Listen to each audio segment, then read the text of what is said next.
with Portal to Ascension. So good to be here with you all, streaming across multiple platforms and with a live Zoom audience for, I would say, an extremely important event and a historic event that is not only, this organization that you're going to be introduced to very soon. Some of you already know about the organization. Not only have they been doing work before this, but this is amazing because this is a collaboration event with Portal to Ascension and the Alliance coming together to create this, and Scott Katamas from Awakening World, us coming together to do an event entitled Extraterrestrial Diplomacy and First Contact Conference. So, why is this gathering important? Because we're now moving from the awareness of the fact that there's lights in the sky, that we've been visited, that we're seeing UFOs, and what are these things? Are they foreign adversaries? Are they somebody from another world? To the next question, what is the intent behind these vehicles? Who is driving these vehicles? What is our connection to them? Why are they visiting us? Why have these light ships, UFOs, been visiting us for thousands of years? And why are congressional members saying some of them are found in archaeological digs?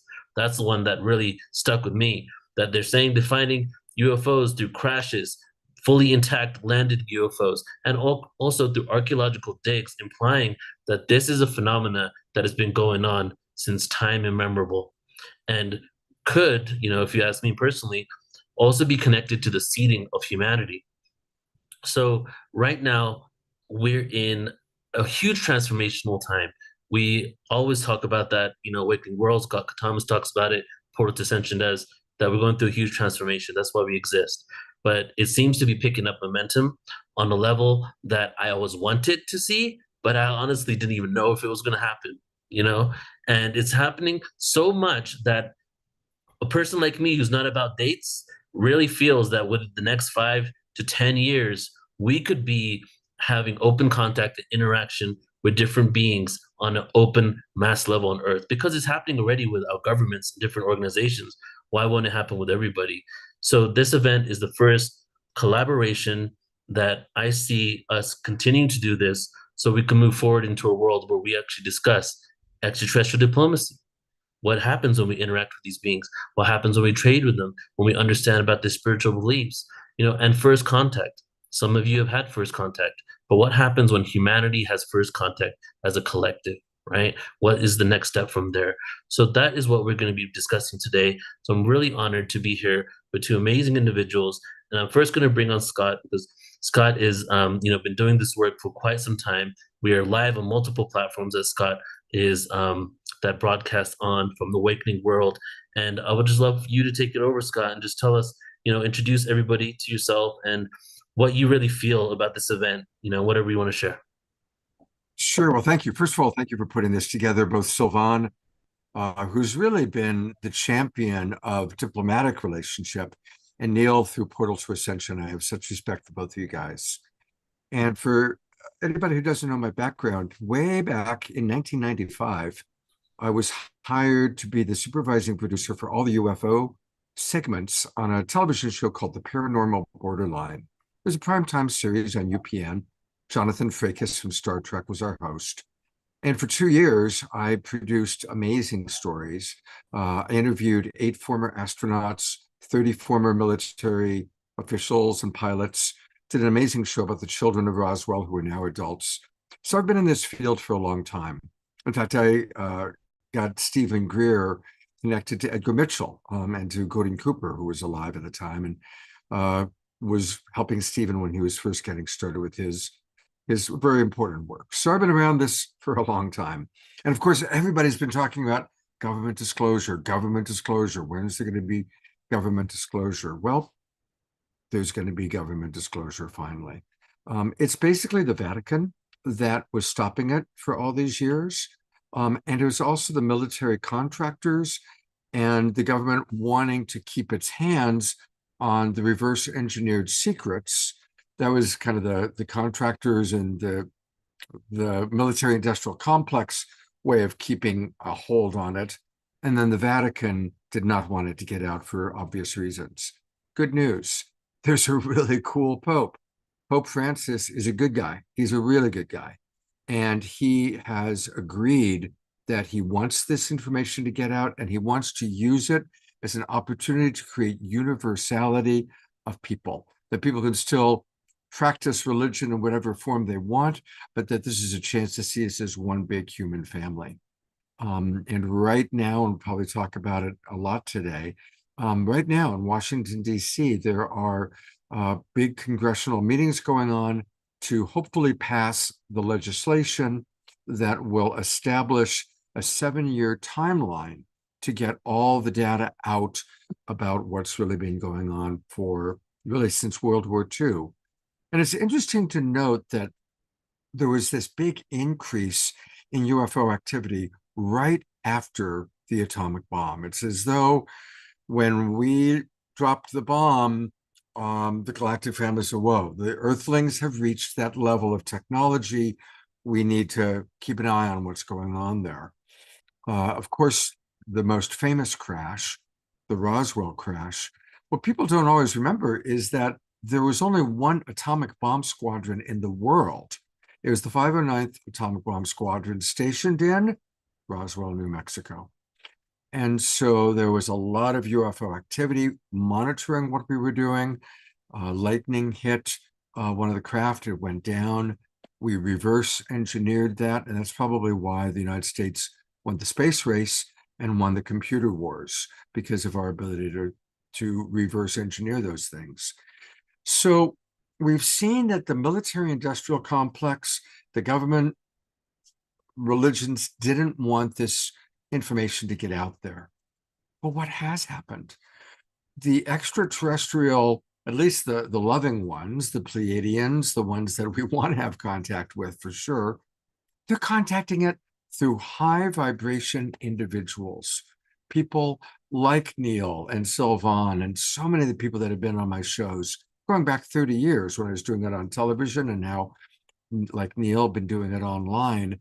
It's been the high vibration beings that are living lives of peace, that are truly love oriented, that are having the contact, that are having the connection.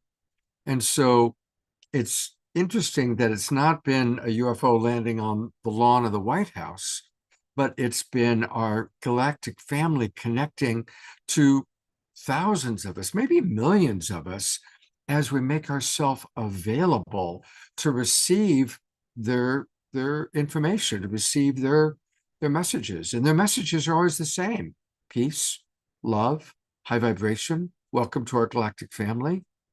And Sylvan and his team, they're going to learn all about today, are doing the brilliant thing of actually establishing a way for us to have diplomatic connection. So it's our family, our global peace tribe, our portal to ascension brothers and sisters making contact, which is going to be, I think, the more likely way for this to go, because we are not in it for the money. We're not in it for religious persuasion. We're in it because we want to be part of the galactic family. So I want to welcome my Awakening World audience. Thank you, Amashar, for hosting. And I'll turn it back over to Neil and Sylvan. Thanks, Scott. Just wanted to welcome everybody to the annual conference. This is our second year of doing the conference. The Alliance actually was just started in 2020, and now figures nearly 2 million supporters from 25 different organizations that support our mandate. And what is our specific mandate of the Alliance? Well, it's pretty simple. Just like Scott was mentioning, it's about facilitating diplomatic contact. Now, to do that, there's some technicalities, because we have to deal with the protocols from the United Nations, like the Geneva Convention, and the rules around diplomatic missions, embassies, and so on. So you can see in my background here is the mock and architectural drawing and 3D elements of the actual embassy that we are proposing for the world's very first embassy. And this is our mandate, is to have this embassy built in extraterrestrial land, which means it has to be given freely by a nation of the earth, some nation, of an official nation, for the construction of an embassy that will abide by the same rules as any other embassy on Earth. We already raised the funds needed to get this whole thing started, since the idea of this project has started in 1974. It's not a 2020 idea, so that's why it hasn't been raised in 3 years. It's been raised over donations to an organization called the International Raelian Movement in 1974 and 75, sorry, onwards up until today. And now the Alliance has taken up that project as well, in collaboration with them and 24 other organizations, and growing number of organizations, to bring that to the masses. Because just like Scott was saying, the objective here is the same as what our brothers and sisters from space are saying. Like, we need to be unified. We need to have discussions. And on Earth, how we have discussions is through different legal mechanisms, such as diplomatic missions that put everybody in agreement on how these should happen, who owns the conversations, how do they occur, what are the protections around those conversations. So that's the world that the Alliance delves in, is to facilitate that specific piece. And organizations like Scott and Portal and many others are focusing on arguably perhaps the more important aspect of what we're trying to achieve, which is creating peace and love and unicity on the planet.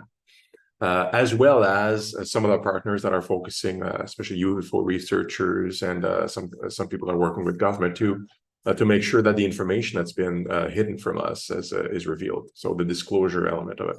So we have these three components, a three-legged stool at the Alliance.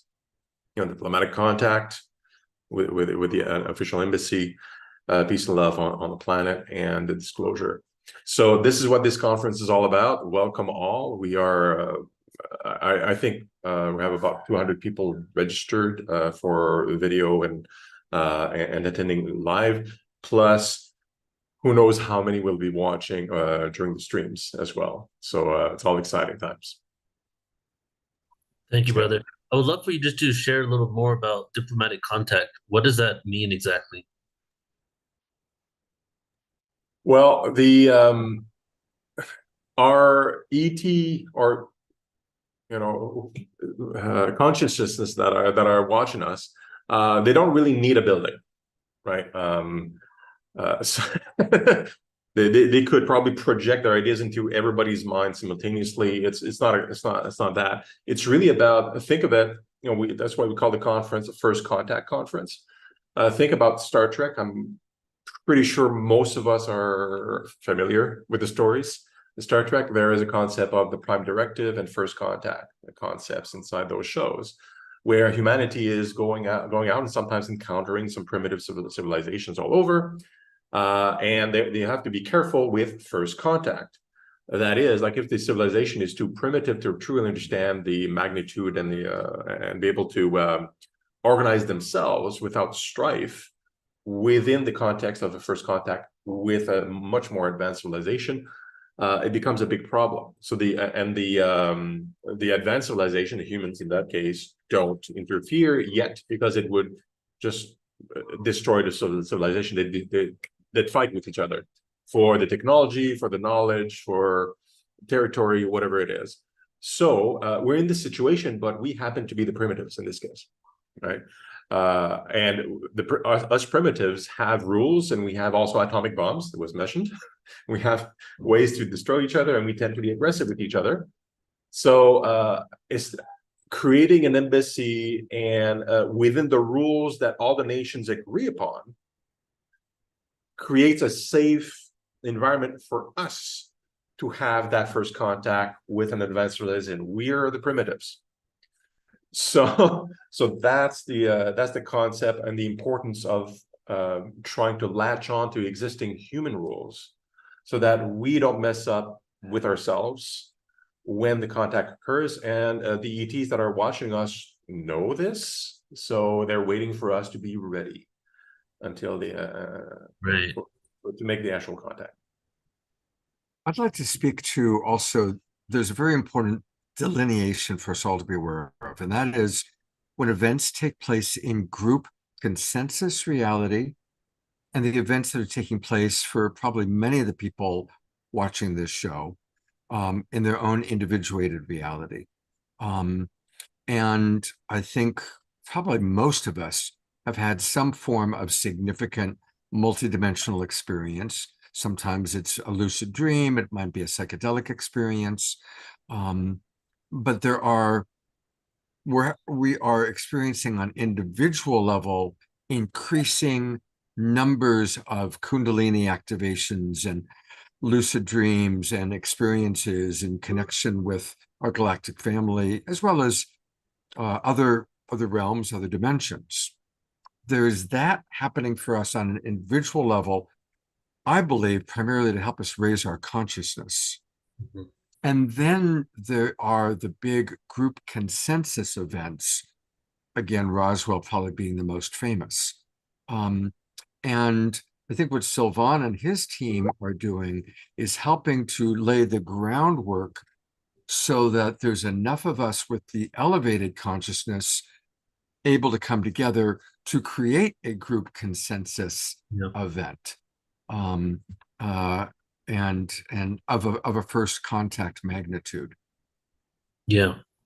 So it's more, Sylvain, if it was more like coming together as an Earth embassy rather than individual nations with conflicting agendas, coming up with a consensus of how we would interact with beings from the stars as humanity, as people of Earth.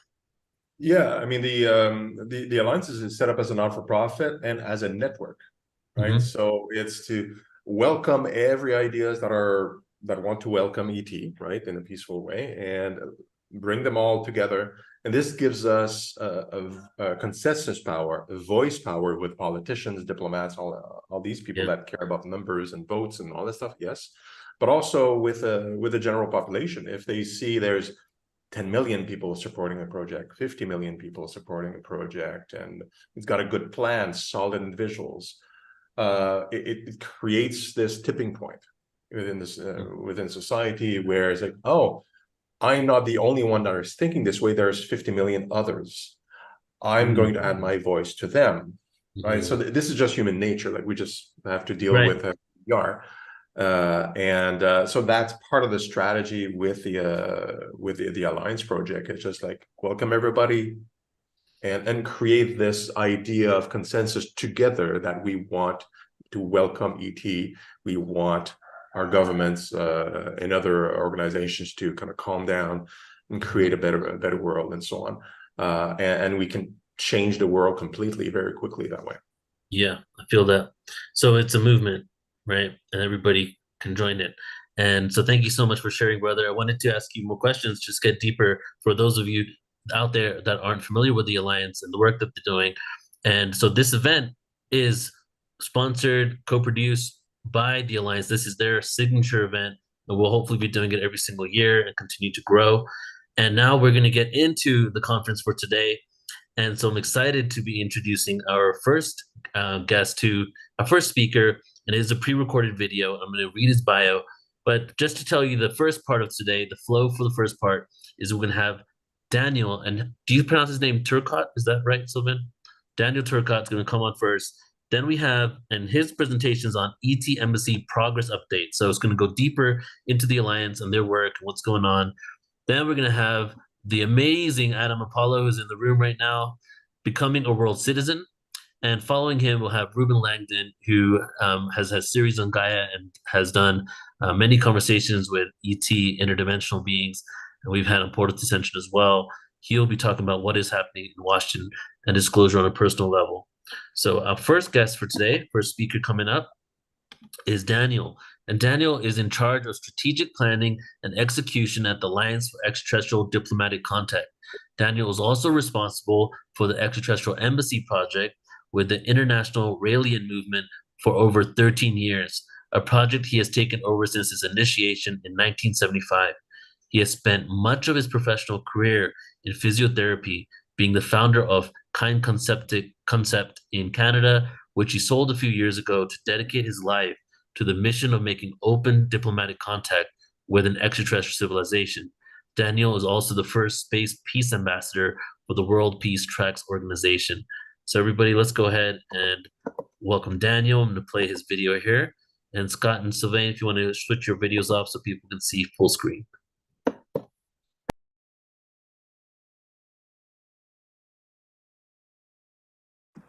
Good evening or good day to you all, depending on where you are on our magnificent planet.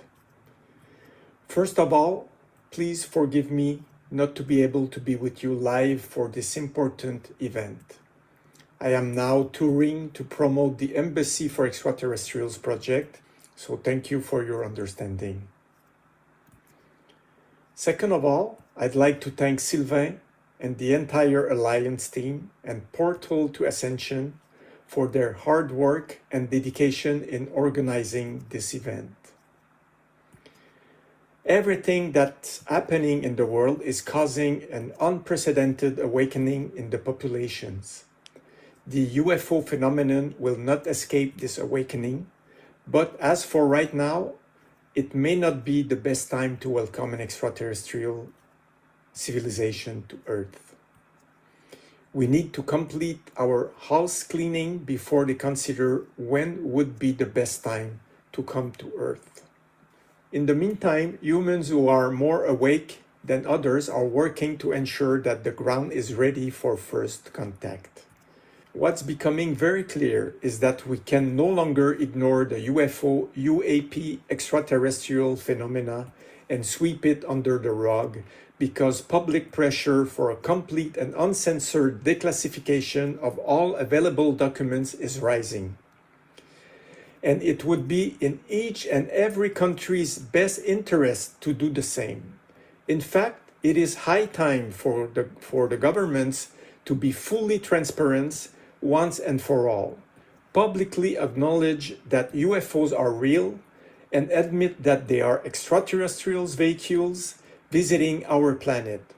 But whatever the case, I think we all agree that we don't need a government to tell us it's all exists because all the evidence is there. I would like to underscore two very important events that occurred in 2023. First, Project Titan in January 2023, where the government of San Marino in Europe voted for the United Nations to be asked to establish a UFO research institute in San Marino.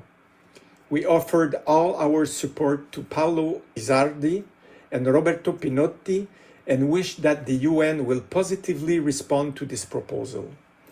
The other important event was the hearings that were held in the US Congress in July. That left us hungry for more, and we can't wait to see what happens next. From the Alliance perspective, everything is falling into place, and it's time to connect the dots. Extraterrestrials have been interacting with Earthlings for a long time. Traces of their presence can be found in almost every culture in the world, in writings, sculptures, and artifacts, as well as in ancient works of art. Whether it's the ancient astronauts theory or the religious and ancestral writings, which almost all speak of the existence of beings, plural, from an outer world, for example, the Star People, the Anunnakis, the Elohim, etc., and their return when the time comes, or archaeological evidence, or the more frequent appearances of UFOs, some of which have been captured by very credible people, or increasingly sophisticated crop circles, which absolutely cannot be made by human hands or feet. The reality is that everything points in the same direction. It's all connected. And since much of this information was non-existent or deliberately buried just a few decades ago, it was nearly impossible to get the beautiful panoramic view that we have today. The pieces of the puzzle are there, and all we have to do is put them together. Only then will a much clearer picture appear before our very eyes, but a few key questions still arise. Questions such as, why are there more and more UFO sightings all over the world? Why are crop circles increasingly sophisticated? Who is this civilization inside those UFO, and what do they want? You know, most people are asking themselves, are there UFOs? I think that all of us here tonight think that UFO exist, and the next question would be, why are they coming? Who are they? And I think soon the government will be asking themselves these questions. So all this phenomenon, we think that the most plausible answer is that they are trying to make their presence so abundant that it drips in the human psyche, and this way prepares us for an imminent and official contact, so that when humanity is finally ready to welcome them, it will do so peacefully and without mass hysteria. But the question of where such an official encounter should take place is also very important to our point of view. We believe they are entitled to be welcomed with the respect they deserve. For this, we will need a safe place that will have total immunity, be internationally recognized as neutral and under the protection of international law. This is why an embassy must be built to officially welcome this civilization on Earth, and only then will we benefit from their extraordinary wisdom. As you probably know, we campaign for an agreed signed diplomatic protocol inspired by the Vienna Convention on Diplomatic Relations that will include extraterrestrial civilizations. An international conference could also be organized to discuss this protocol. Once a number of countries have agreed to sign the protocol, we will be able to make even more concrete steps towards selecting the host country. As soon as the host country is selected, the building of an embassy designed explicitly for welcoming them will begin. Just as embassies play a crucial role in international relations today by bridging connections between nations, soon they might serve as the bridge between our world and other worldly civilizations.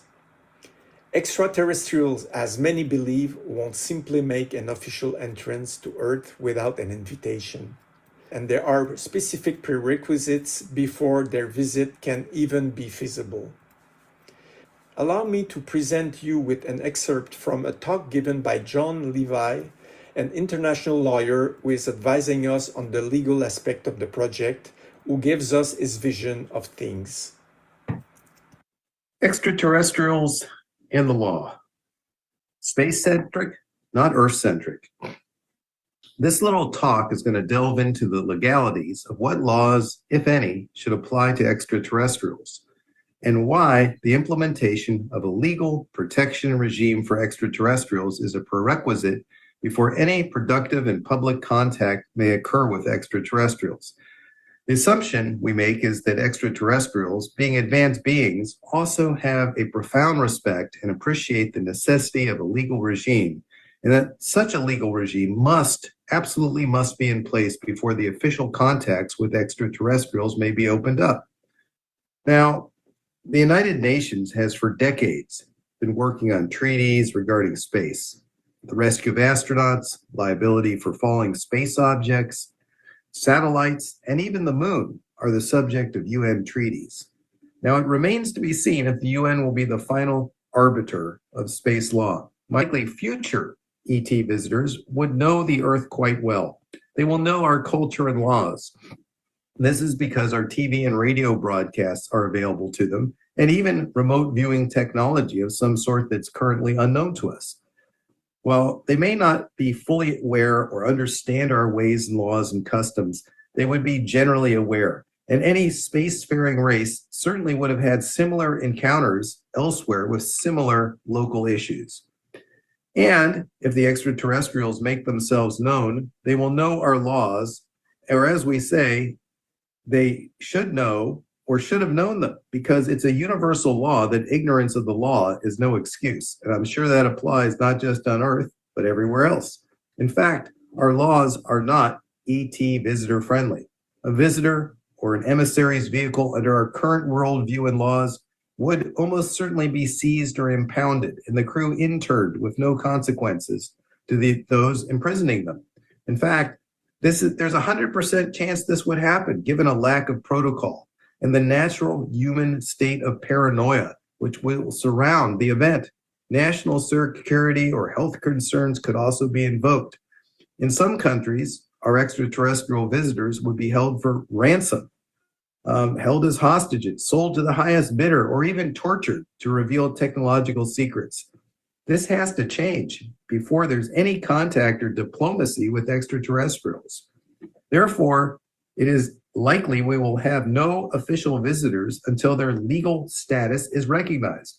You can't put the cart before the horse. Assuming extraterrestrials have not done due diligence on the Earth is ludicrous. Therefore, what can we do to welcome and attract visitors from outer space? The answer is there's plenty we can do to create an ET-friendly legal environment. First of all, the country that shows the most open-minded and laissez-faire attitude toward ETs as reflected in its legal system or code will most likely be the country that is visited first and will be the country that will really benefit from first contact. Imagine the benefits that would flow to the country that makes first contact. The economic value alone would be in the trillions and trillions of dollars. But how does a country reach that point? My colleagues at the International Raelian Movement, for example, have had a great idea. Why not extend the Vienna Convention on Diplomatic Relations to ETs? Now, I can't take credit for this idea, but it's a genius stroke.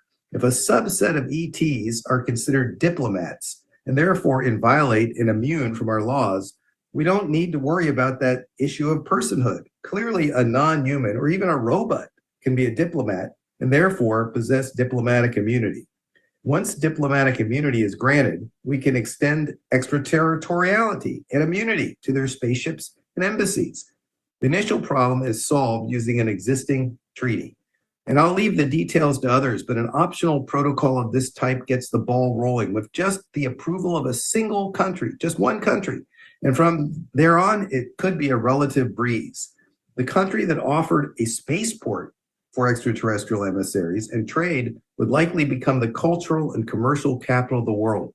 So valuable would benefits derived from outer space be. A Venice of the 21st century. Venice and Genoa became great mercantile powers of the past because they had the foresight to adjust their laws and policies in that direction.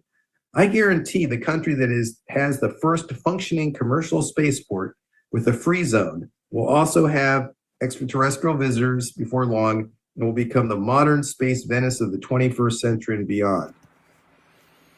To me, John's point of view is very interesting and gives food for thought. On another note, I recently conducted a poll among my valued LinkedIn contacts posing the question, what would be the paramount condition for facilitating the arrival of an extraterrestrial civilization on Earth? The results were enlightening, to say the least. 35% felt that achieving world peace was paramount. 3% underscored the importance of a structured diplomatic framework. 10% emphasized the construction of a dedicated embassy. And interestingly, a whopping 52% responded with all of the above.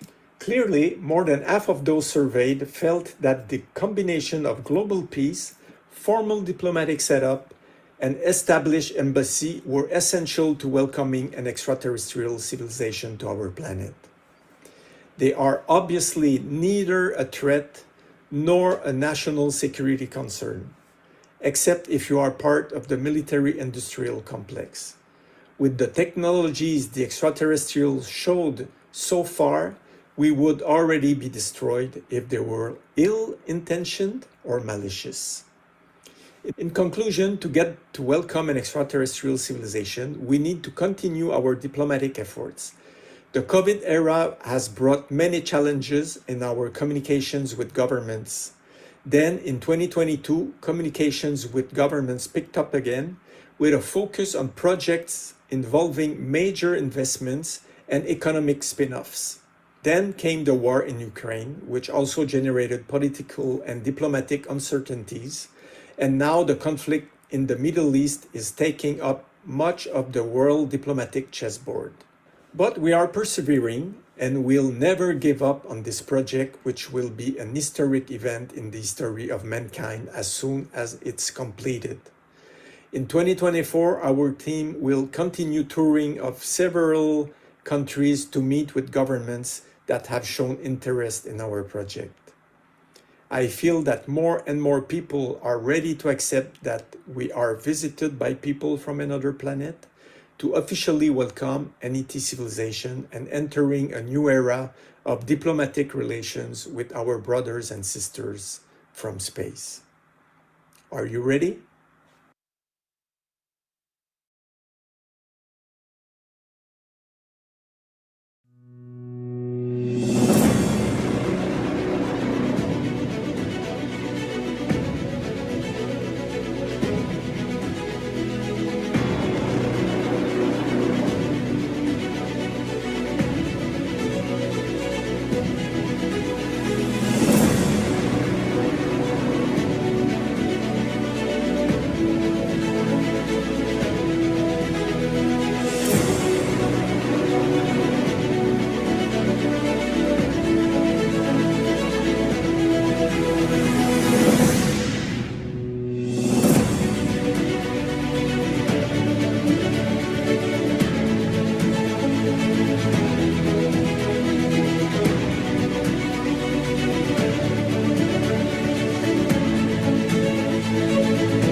Wow. Amazing. That was incredible. And the artwork in that location is amazing. But what Daniel shared, before we get onto Adam, we have a few minutes here. What Daniel shared about the survey that was done, where 35% said world peace, right? So 52% said everything, yes. But if we go to the individuals, 35% said world peace. First thing that comes up for me is the world peace starts with the inner peace, and is ultimately, what does consciousness have to do with it? What does the inner work have to do with it? Well, we can't get to this collective embassy, this earth embassy, where we all come from all over the world at a higher level of consciousness, unless we choose to do the inner work and release these traumas from past lives, this life, these, a lot of things that we've adopted and been raised with, that we need to release in order to come to a sense of peace with ourselves and others, and really see ourselves in the other, so that we can create global peace, right? And so I'd love for the next couple of minutes before we get on with Adam, maybe Scott and Sylvain, you guys want to jump on and just share what you felt about what Daniel just shared.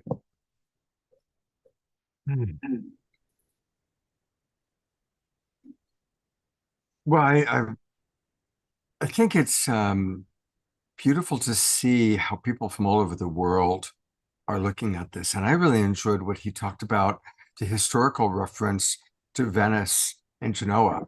I thought that was like a really insightful way of thinking about it, because it's true. You know, it's obviously the world, if you take a look at world history, like the power centers change. It's Rome, it's Greece, it's Washington, D.C. And I think that that was a perspective. It's like, yeah, whichever country opens itself up will be like the next, or will be a significant galactic power. So I thought that was a really wise. Of course, my mind starts going to, well, you know, I'm imagining maybe Scandinavia, maybe Canada. I'm trying to think, what are the cool, the progressive new thought countries that Right. would play that role? Well, I was thinking Chile, because I don't know if you know about Chile, but they've been really open to extraterrestrials, and they had a program on UFOs that was not hidden. The public knew about it ever since the 90s. So could be a country like that as well, where, and in many South American countries, many of the people, even if they're Catholic, just accept the fact that they're beings from the stars. Yeah. Yeah, it's a lot of people ask us, or ask me specifically, that which nations are we talking to, right? Which ones? Because Danielle specifically is the front person talking with government officials about this project, and he's not telling me. Unfortunately, I don't even know. Like, he's keeping it extremely close to there's NDAs in place. It's really not because he wants to keep it private.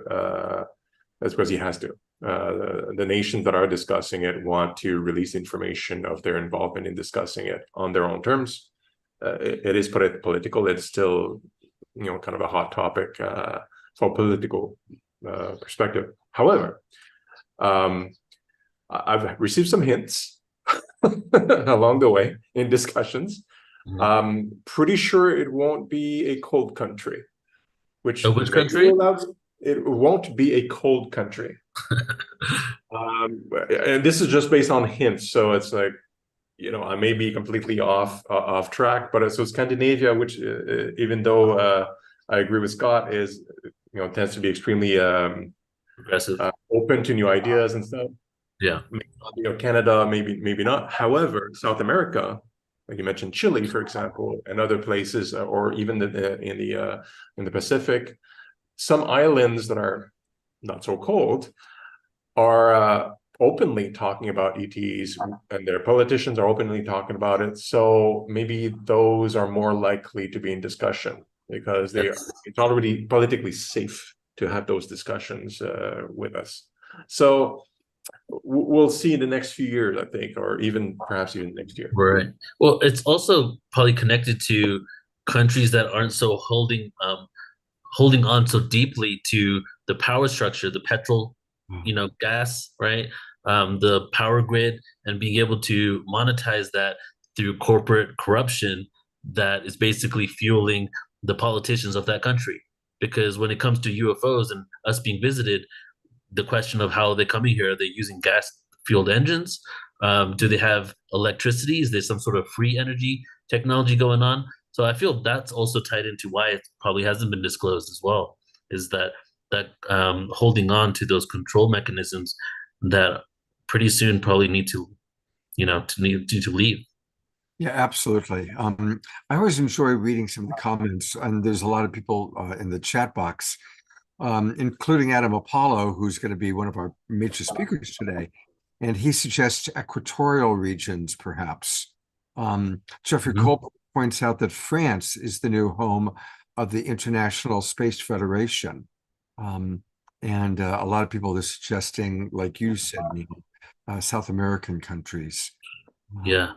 And what Neil also just said is true. Again, when I met with Danny Sheehan 2 weeks ago now, he said that one of the big reasons that there has been such a grip on not releasing information is that the ETs do have free energy, and reverse engineering taught us free energy. And I think most of us know the stories that free energy has been created many, many times, and tragically, people who have created free energy devices have disappeared, been murdered, or their patents have been, bought up and then locked away because of the tremendous grip that the oil industry and the military industrial complex has had on the world economy. Yeah. And I think that's all going to change. Exactly, yes. And the perfect segue to our next presenter, Adam Apollo, because this is what we're talking about, becoming a world citizen. What happens when we move from the identity of our local city to our county to our country to the fact that we're all citizens of this planet Earth? And that's what the next presenter is going to be presenting with us, Adam Apollo. Adam Apollo is a frequent flyer at Portals to Ascension, I'm proud to say, and he has offered insights on global transitions, physics, technology, human spirituality, and the future as a leadership ambassador at the White House, in multiple summits at the United Nations, and at conferences and festivals around the world. After having a vision of the universe as a fractal hologram at the age of 15, he extensively studied a wide variety of branches in theoretical astrophysics, completing major research papers on the potential interface between consciousness and the physics of space-time by the time he graduated high school. He's the founder of the Unified Movement and several educational technology-based companies and organizations, as well as a faculty member and the lead systems architect for several international online academies, including the Resonance Academy for Unified Physics from Nassim Haramein, the Guardian Alliance Academy, which is his own academy for self-mastery, where I believe he also teaches Jedi training, and the Visionary Arts Academy. He currently has over 6,000 active students of all ages from around the world, and he's dedicated to achieving a sustainable and thriving interplanetary culture.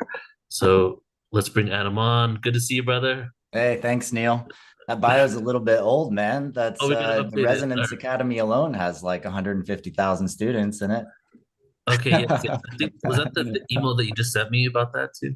It's all right. It's All okay. right, I'll update it next time. Thank you. I appreciate brother. it. It's a great intro. And you guys just, essentially put the T-ball right on the stick for me to hit it, because I'm going to essentially dive into what I like to call the world game, and how we actually can become a galactic civilization, and what kind of issues do we need to address in the process of moving from where we are right now as our country structures and our technological structures to a planetary culture, and essentially then to an interstellar culture. So I really appreciate you all having me here tonight. I'm really honored.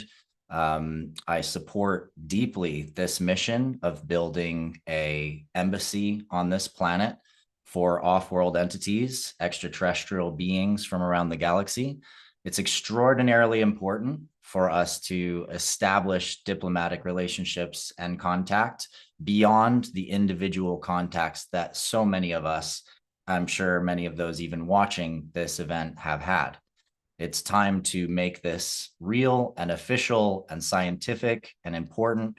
And I'm going to lay a little bit of groundwork throughout my talk and presentation in order to help facilitate people understanding what it's going to take and what it may look like to make these kinds of planetary transitions. So if there's no further intro or questions, I'll go ahead and jump in, and I'll be presenting some slides. Perfect. Okay, great.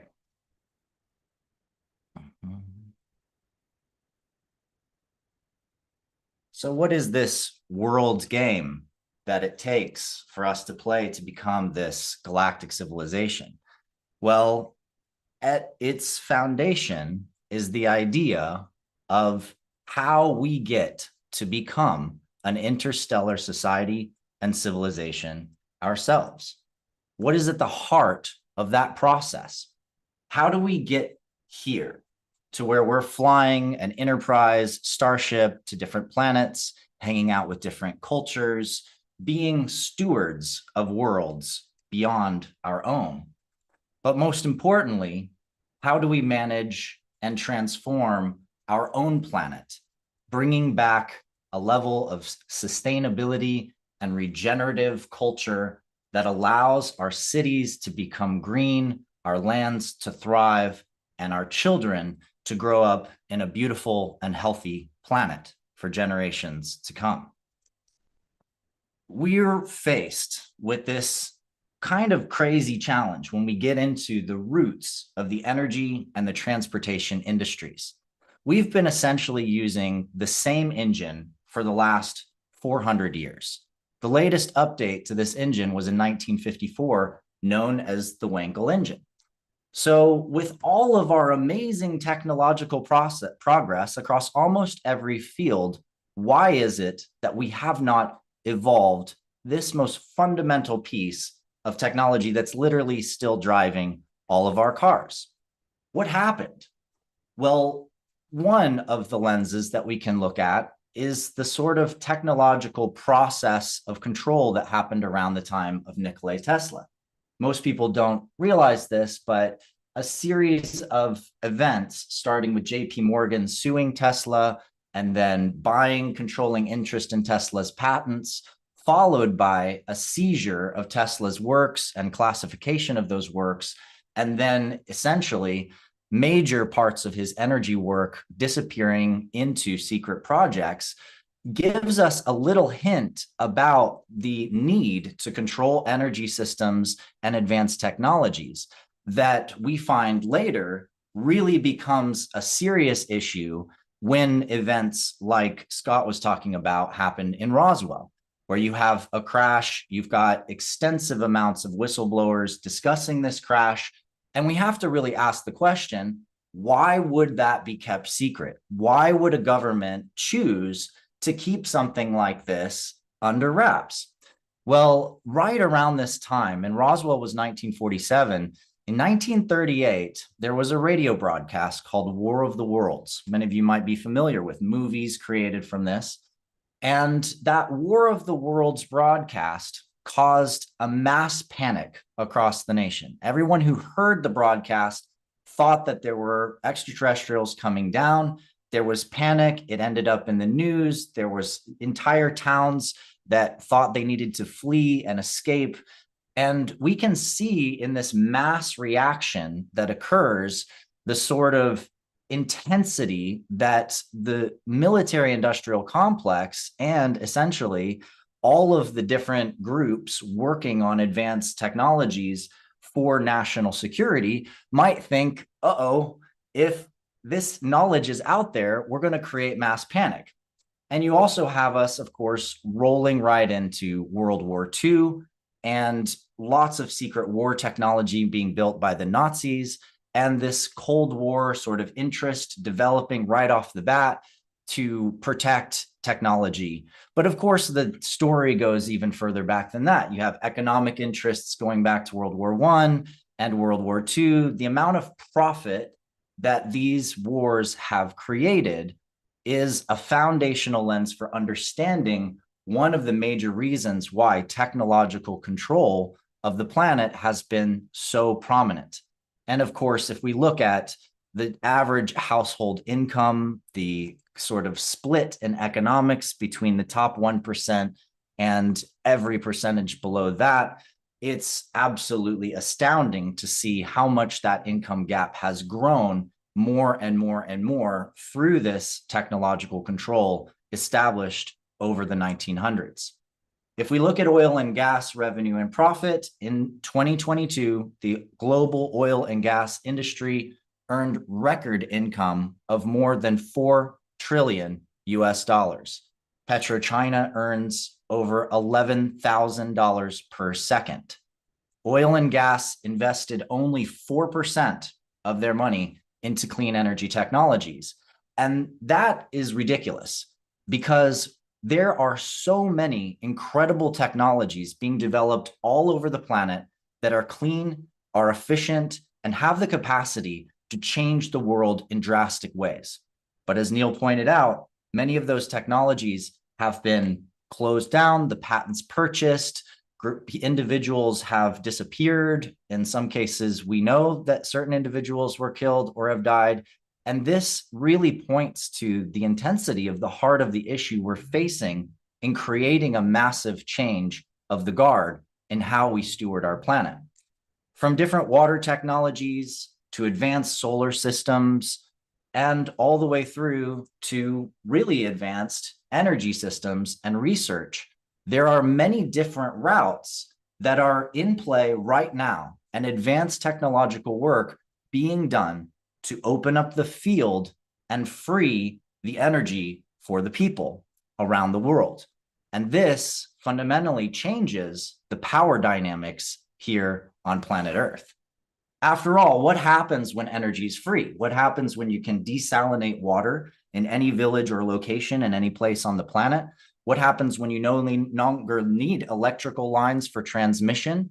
Every house can sustain its own electricity. Every building can sustain its own electricity. And you have the ability to create resources, objects, and channel energy, essentially solving so many of the major world crises overnight. And of course, the funny thing about all of this is that energy is already free. We already know, even back in the time of the 80s when the vacuum catastrophe was a big topic at hand, that the fundamental field of space-time is full of energy and that there are no actual closed systems in the universe.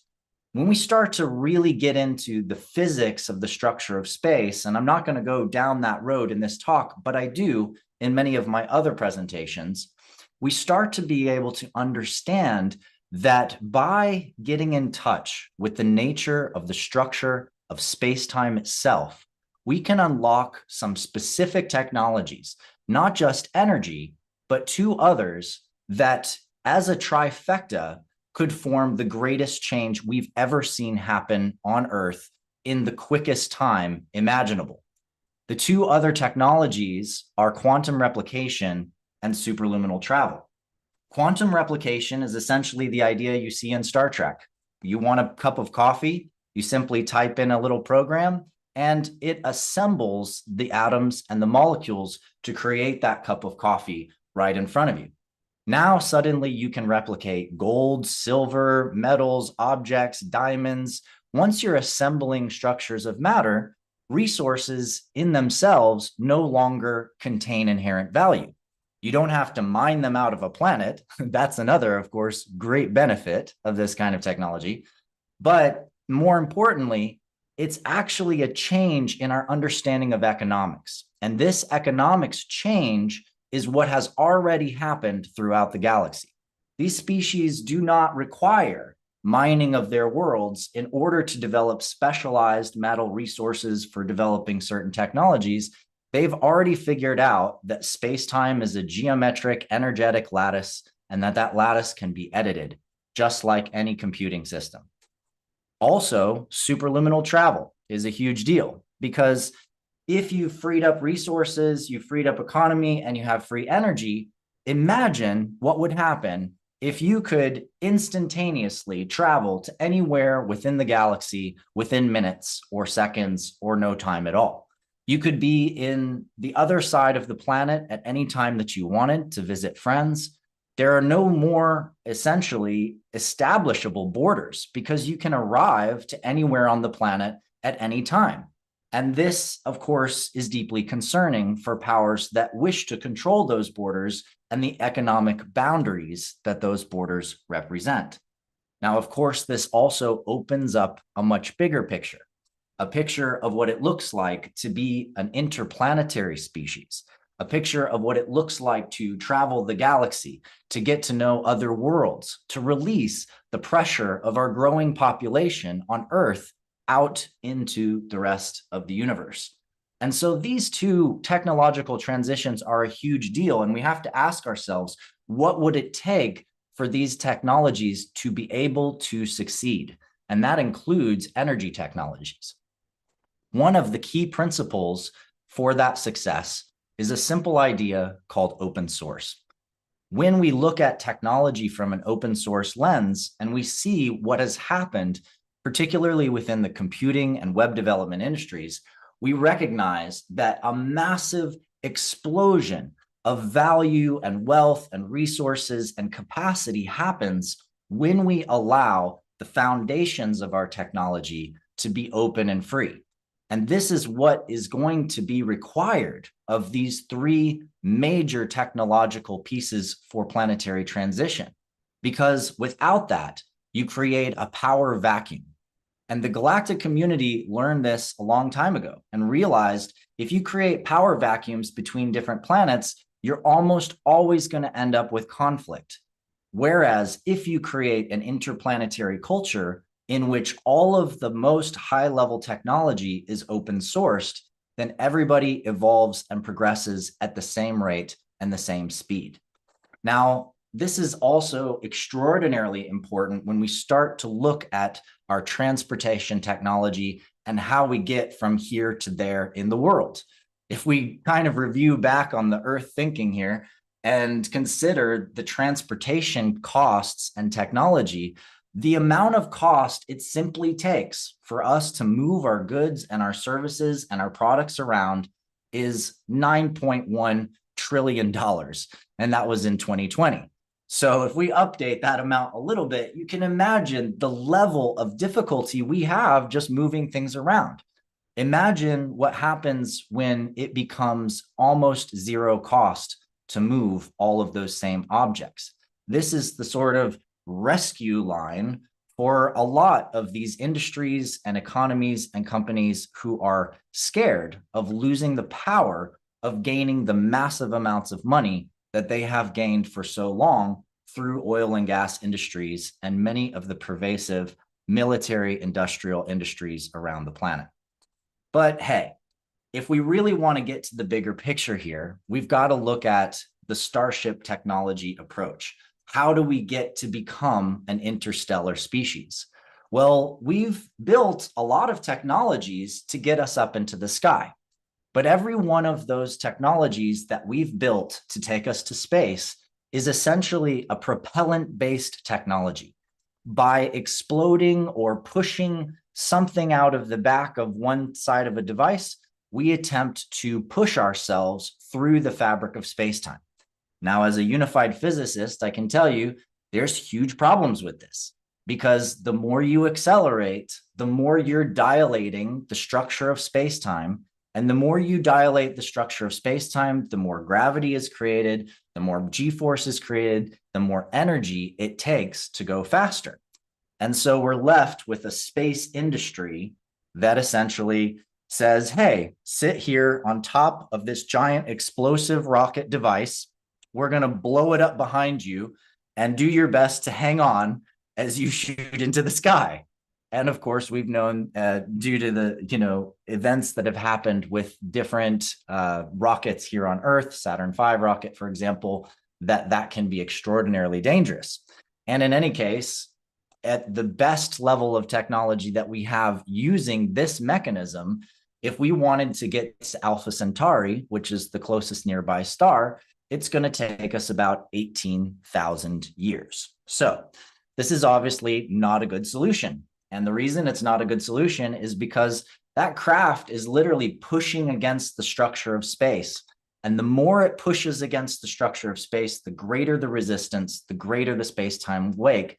And this is why you end up with people and mainstream physicists who say, we'll never make it to another planet, and no species has made it to other planets, because when we accelerate, we create this huge problem. But they're not asking the right question. The right question is, what would it look like to travel without propulsion in this way or without acceleration? Now, that might sound like a far-fetched idea, except that we already have technologies. Roger Scheuer and Guido Fetta's M-Drive and Kiné Drive is designed as a simple cone. It has no output. There's no exhaust. There's nothing exploding or coming out the back. It's simply a metal cone bouncing around microwaves, and the energy inside of the structure actually creates propulsion through space-time.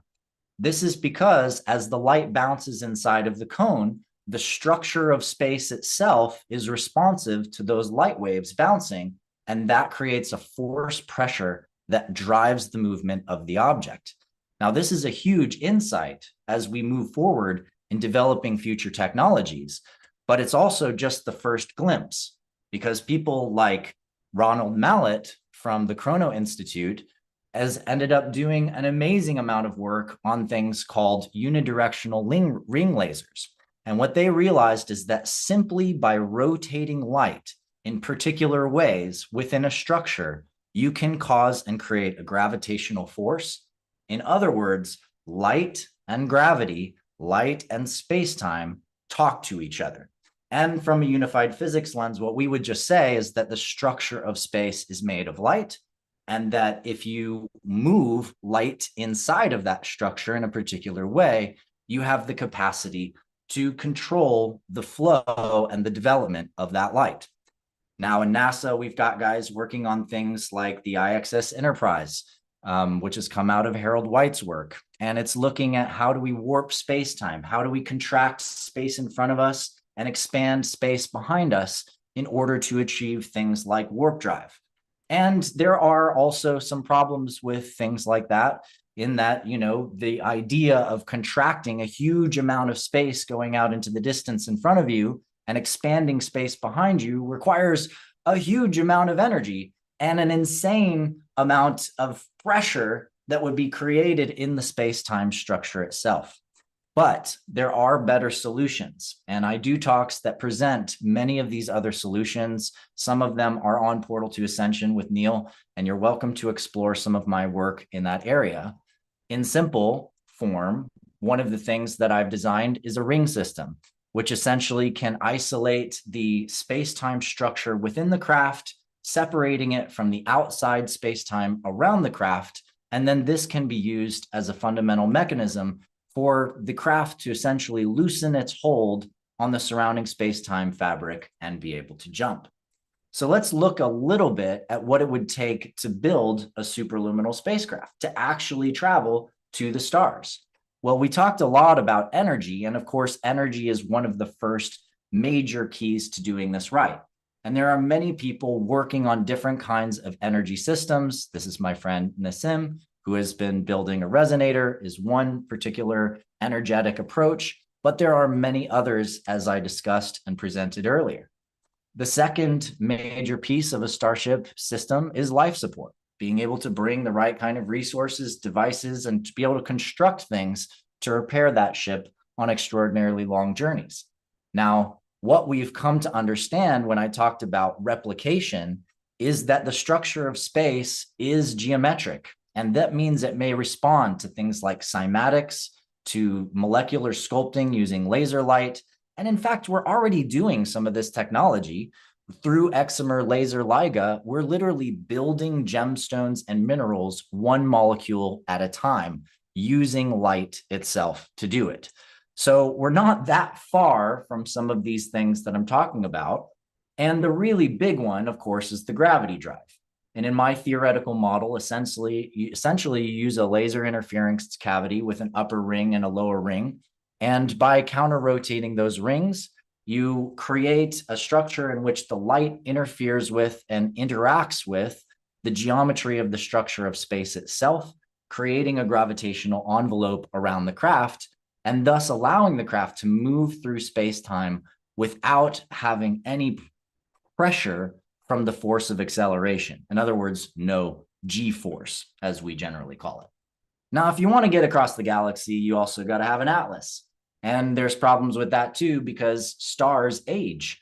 And although every single star has its very specific stellar spectra, we have to deal with the fact that most of the stars we're looking at are already many, many, many years old. They're, 1,000 light years away means we're looking back 1,000 years in time at the star by the time its light reaches us. And so we need something that's more consistent than the aging of normal stars to travel the galaxy. And fortunately, due to the work of people like Paul Laviolette, who's a doctor, he wrote a book called Decoding the Message of the Pulsars and revealed a particular solution to this in which pulsars could be used as navigation beacons. And it turns out that there is a perfect distribution of pulsars all around the galaxy already. It's almost like there were a series of lighthouses put there for the purpose of superluminal travel across the galaxy. Now, in order to do something like that, you're basically just going to triangulate through the frequency and the energy of 3 different pulsars in a distant location. And through that triangulation, you can find the exact energetic energies of that location, translate it to the system that's communicating light waves to space-time, and the object will jump to that location. Now, that's a very brief way to describe what's happening. And again, I won't get into that in too much detail because there's some more important things to discuss here today before I wrap up. And it's not necessarily all the physics of space-time travel. So the fifth big piece that we want to talk about is communications. We have this amazing technology already working where we are quantum teleporting data and information between the Earth and satellites in different kinds of ways. That is revealing to us that space-time is actually a massive web of wormhole networks, that wormholes and entanglement are actually the same thing. And a lot of the leading mainstream physicists right now are getting behind this idea. There is so much more to this because when we get down to our own experience, we start to see the physics that describe that everything that we're experiencing in reality is due to these entanglements between the protons in our body and the protons outside of us. We're in this very direct relationship with the structure of space all around us. And that is super profound because it starts to open up many different ideas about how information can transfer instantaneously between us and people we care about. Most of us know that term as telepathy. And interestingly, it's been proven over and over and over again, whether by Princeton Engineering Anomalies Research Group or by any of you out there who are mothers and who have kids and have had the direct experience of the child being outside or being in another room and they hurt themselves and you feel it before you hear anything. You know that it's happening. And so we know and we have experiential proof that we are telepathic beings and that we are in these connections with each other. This starts to open up a little bit of a different world. This is the world where many of us have learned to develop the ability to communicate with extraterrestrial beings on other planets. Why would we use telepathy to do it, though? Why wouldn't we just pick up a phone or send a radio wave to talk to them? The answer is that in order for a radio wave to reach a star system that's 400 and something light years away, like the Pleiades, for example, it's going to take 400 years to send the message there and 400 years to send the message back. So we need a faster communication system. And it may be that our own bodies already have this advanced technology built in where we develop these capacities. And of course, that leads us down this rabbit hole of a much deeper conversation about how spirituality is in fact a critical part of the development of a species as they come into stewardship of their planet. It's not that we need to all get wooey and go 5D and pretend that we're going to evaporate from the physical world. It's actually about taking stewardship and management of our world and the physical structures within it through a higher perspective of how we are stewards, how we can serve all life for all time to come. Now, an advanced galactic society is already going to have developed this capacity, because if you want to travel faster than light, you're probably externalizing some level of telepathic and astral travel capabilities.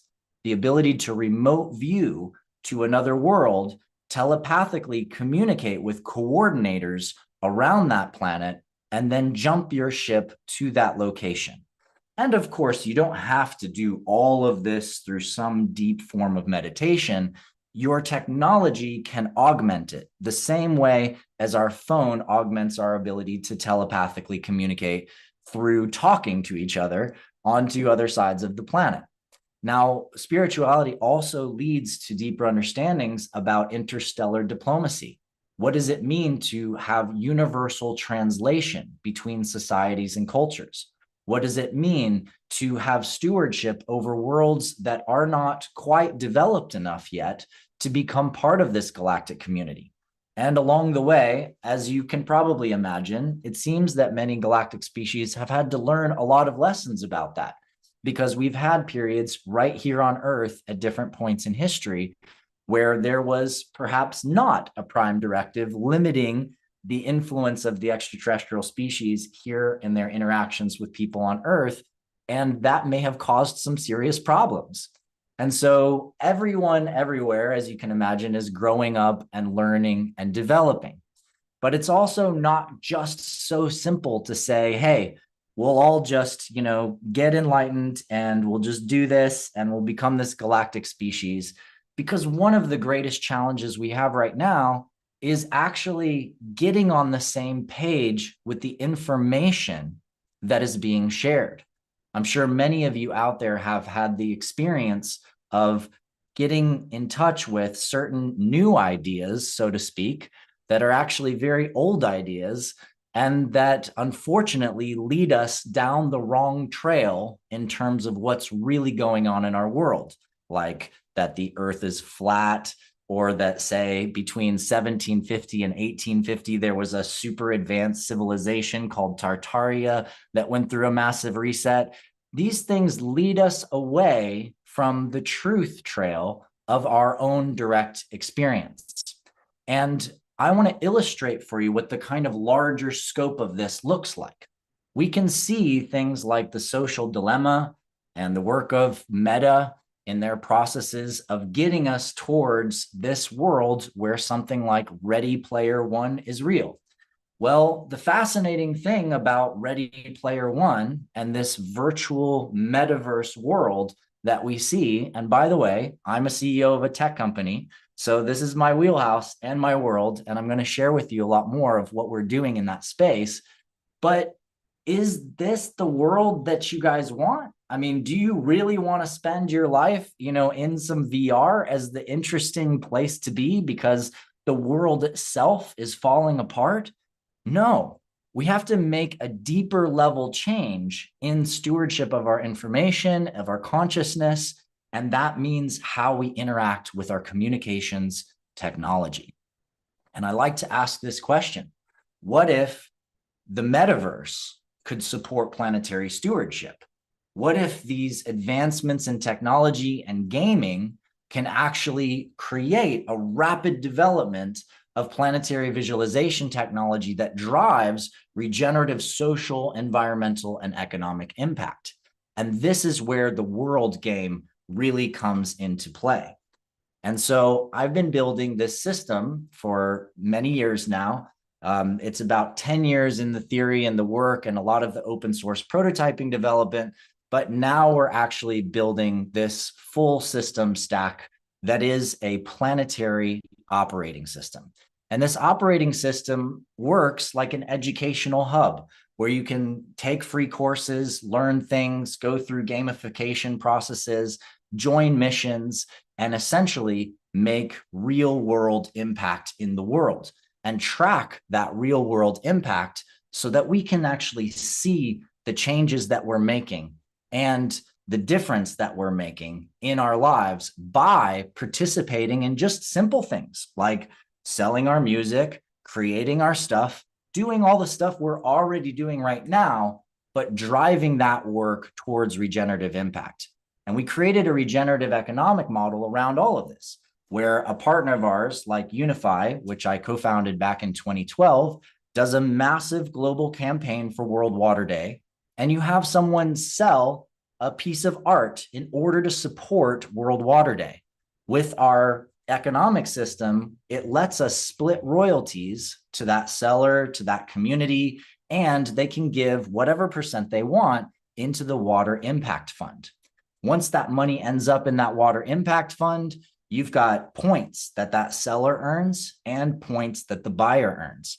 And suddenly, now you have a galvanized way where anyone creating any kind of digital product or media or online sale, and by the way, it's $1 trillion industry of people selling digital products these days. Now, money from every one of those sales is going into these impact funds. And you've got people that are doing the buying and the selling earning points along the way. But instead of that money just sitting there, what we do is we translate those impact funds into bounties. Those bounties get attached to missions. And now you've got kids in high school, college, people that do Uber, TaskRabbit, and Lyft. And instead of driving a car around or instead of cleaning someone's toilet, they're becoming bounty hunters, joining missions where they then go and clean up a river, for example, with a group of people in real life, take some photos afterwards. Yeah, look what we just did. Awesome. And as soon as they do that, they upload those photos, they get paid, they earn badges, and they earn points. We're essentially creating a new kind of impact marketplace, an Amazon scale marketplace for impact jobs, where we can actually channel global impact funds, not just from ourselves, but from billion-dollar to trillion-dollar impact funds that are being created right now to the real work that real people are doing on the ground, instead of into a black box like the Red Cross, where you don't see what's happening, instead of into all of these large charities that nobody really trusts anymore. And now we create massive economy, massive job opportunities, massive vocation. And what we're actually doing, by the way, is basically building Starfleet.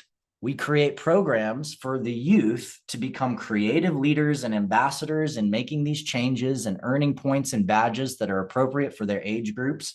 Once they get into college, they get a little more advanced, like, the SHIELD group out of Marvel, where they become an advanced strategic command, enabling noble directives, doing real world work in the world.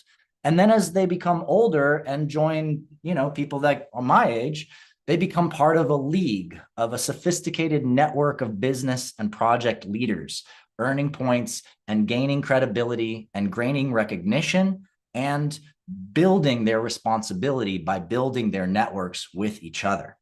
And essentially, we just change the entire social game overnight.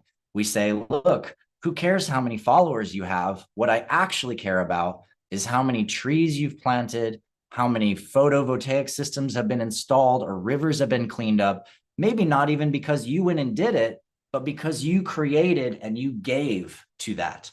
And in that way, we can support the kids that are into the gaming and the metaverses. One of our partners has 5 people from Marvel on their team. And they're saying, well, what would happen if we incentivized kids to clean up rivers or beaches by, if they do, let's say, 10 beach cleanups, they can earn an Aquaman style suit for their virtual avatar.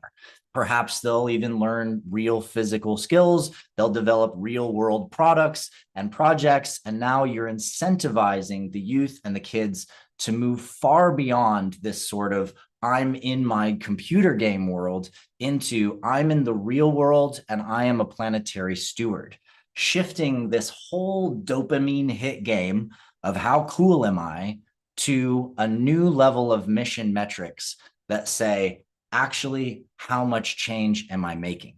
How much of a leader am I? How much of a planetary steward can I be? Can I be a superhero for the future of the world? Can I make impact? And when I mention river cleanups and beach cleanups, these are just two different kinds of projects, all in the water sector.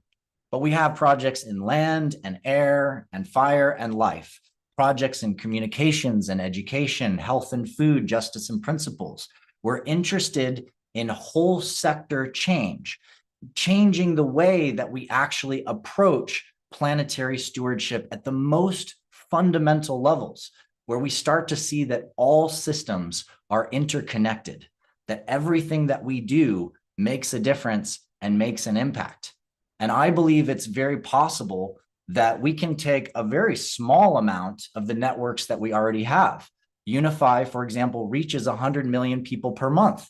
If we take 8 million of those people, turn that into revenue where those people are earning money from each other and buying and selling goods online, and they're donating to impact, we can very quickly turn that into millions of paid days of impact, where people are actually making a really good living and a really good income by being planetary stewards, by joining this sort of distributed Starfleet And of course, the technology is just going to get better. Right now, we're stuck in these screens, but everything that we're building is towards where I just put on a pair of glasses.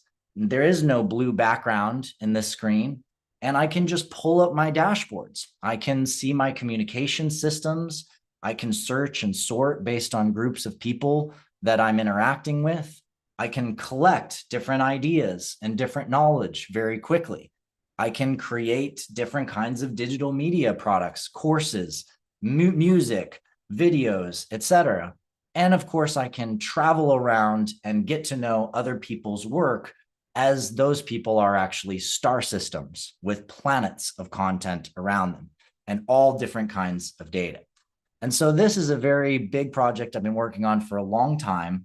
And what we believe is that it's possible right now to disrupt this entire social industry game that's throttling people, stealing from them, essentially using them as data control, and develop instead a sort of planetary dashboard that we're all a part of, that we're connected around, where we're in a different kind of game, a game that's actually about restoring our world, a game that's actually about harmonizing and balancing the biospheres of our planet, a game that's about getting to know who we truly are, and maybe the worlds that we came from before we came here.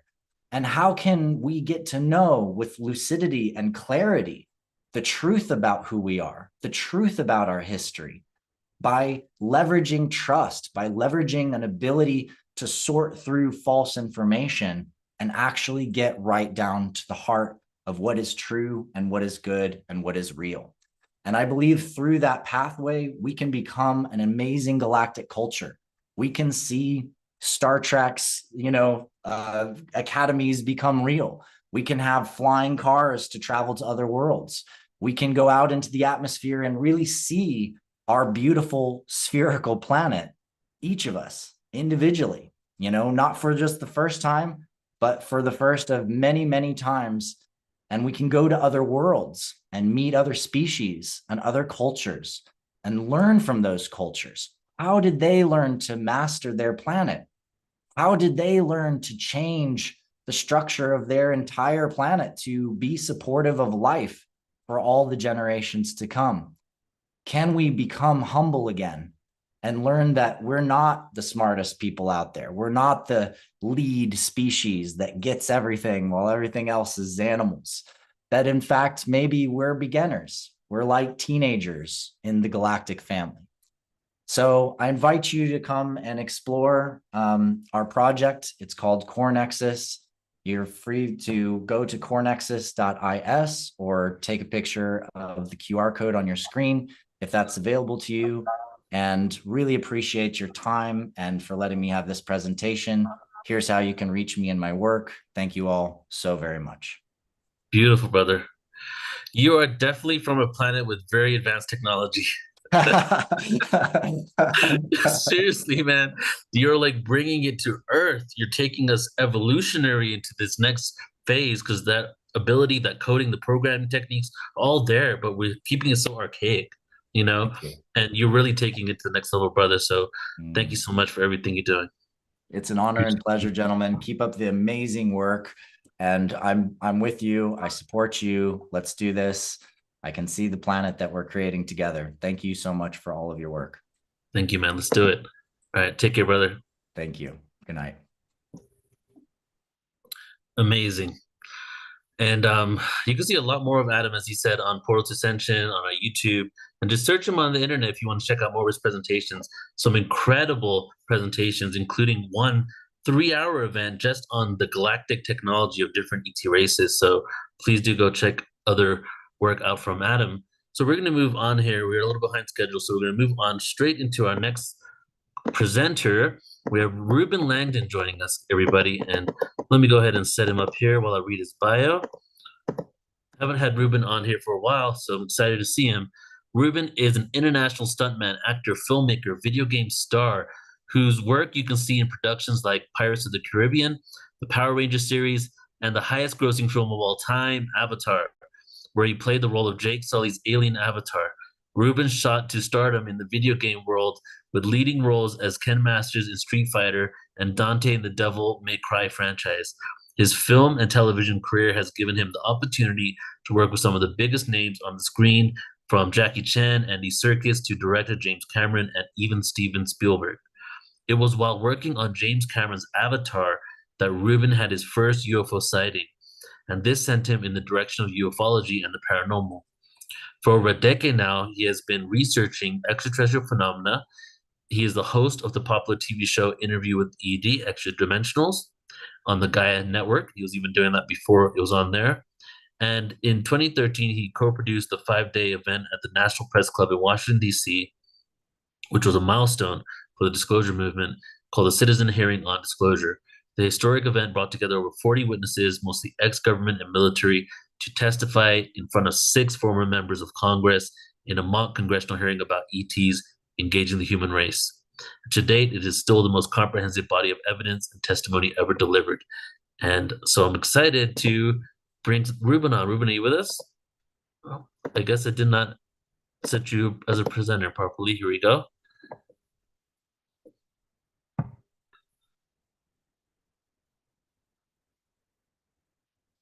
And Tanny says there's a great interview with Rubin and ED, so check that out. Hey, Rubin, you there? There we go. Yeah, I think I'm just waiting for my camera to kick in. Come on, camera. All right, there we go. All hey, right. Brother. Hey, good to see you. Good to see you too, man. Yeah, for sure. Welcome. All right, it's all yours. Where are you going to take it today? Okay, well, tough act to follow there with Adam. Amazing, amazing presenter as always. He always blows my mind with his presentations. Seriously, yeah. So I guess obviously the theme here is disclosure, and you guys have really set the stage here with everything that's going on, and I'm just gonna sort of tap in really quick and just say that this week, I would say, has been in the collective consciousness, has been a major milestone in disclosure. We, as mentioned earlier, you guys talked about, Neil and Scott talked about the congressional hearings that we had and over the summer, and I'm thinking my production on the citizens hearing hopefully helped that a little bit along. That was a 10-year ago event, but what we had this past week, which most people probably wouldn't really think of as a disclosure bomb, is actually been predicted. And there's people on my show, ETs, I have my show, I interview different ETs or people who channel ETs, and I interview that consciousness as they're channeling it. And one very popular ET consciousness had made the prediction that in November, this year, in November, that we would have a major event. Most people sort of interpreted that event as a sighting, like a Phoenix Lights type sighting. But when this event happened, I knew this is what he was talking about. And what that event is, and probably most people aren't going to fully be on the same page as me, but I'm going to throw this out there, as this event was David Grush on the Joe Rogan podcast. And that happened that was last week, just before Thanksgiving. And I don't know about you guys, but I think the Thanksgiving dinner table conversation was probably around this idea of the ET presence. And as if I don't know if you caught, it was almost a 2.5 hour podcast. And David Grush knocked it out of the park. He hit all of the major talking points. I disagree with some of his people that he was sort of pushing forward as the disclosure experts, but that's okay. We don't have to go there. The main thing was the seeding of the collective consciousness, because I don't know if you guys know, but Joe Rogan has on average 11 million views per episode. And I just did a quick search, and the second most popular Joe Rogan viewed episode is the Bob Lazar episode with Bob Lazar and my buddy Jeremy Corbell. and in the top 10, you have Graham Hancock, and Edward Snowden and others. But the UFO subject is a big topic that Joe has the interest in, and he's sharing this information. But I think to have someone of the caliber of Grush and his disclosures on that show, because most people, just to be honest, most people were not paying attention to the Congress, to David Grush speaking at Congress, and he didn't have the platform to really fully unpack all of the information that he has. And he's a very well-informed individual. And according to my research, everything was spot on as far as what he was saying. So what I believe that seeded the collective consciousness into sort of now opening the portal. If you guys know that famous story, I forgot where I heard it. It's kind of an urban legend, but the idea of when the colonists from Europe first came over to North America, and they were their ships were parked outside the coast, and the indigenous at the time couldn't see the ships because they had no concept of what the ships were. And it wasn't until the shamans came in and sort of they had the visions in over a few days, and they had to actually sort of educate and tell the indigenous populations that there's ships out there. These are foreign ships, and there's something there. These are other people from other lands. And it wasn't until they had that seed in the consciousness that they could actually see the ships.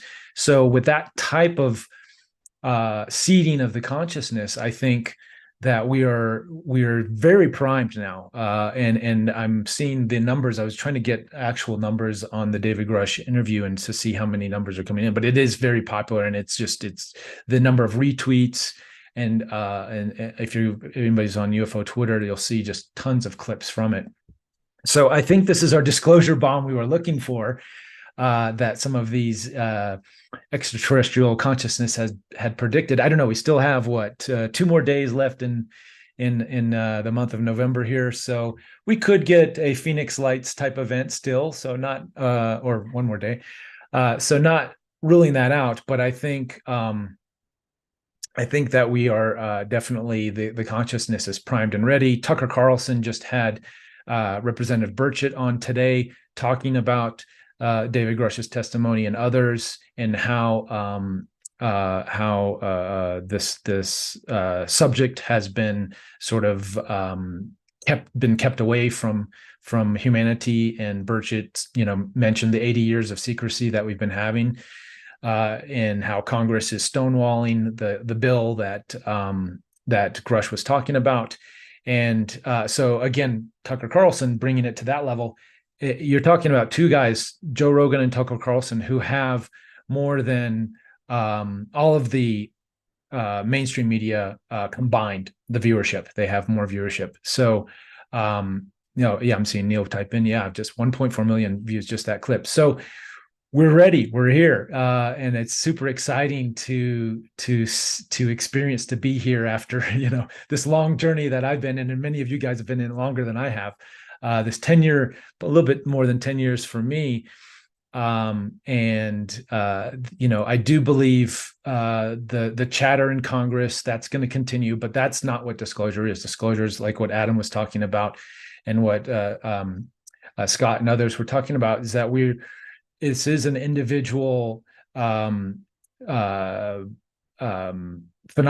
that collectively, as we sort of get that consensus reality, right, that Scott was talking about, I think we're getting very close to that. So the portals are opening, and as we move forward in this amazing time, we can celebrate. But at the same time, we still need to use discernment. And I'll just, I don't want to be a Debbie Downer, because this is a time of celebration.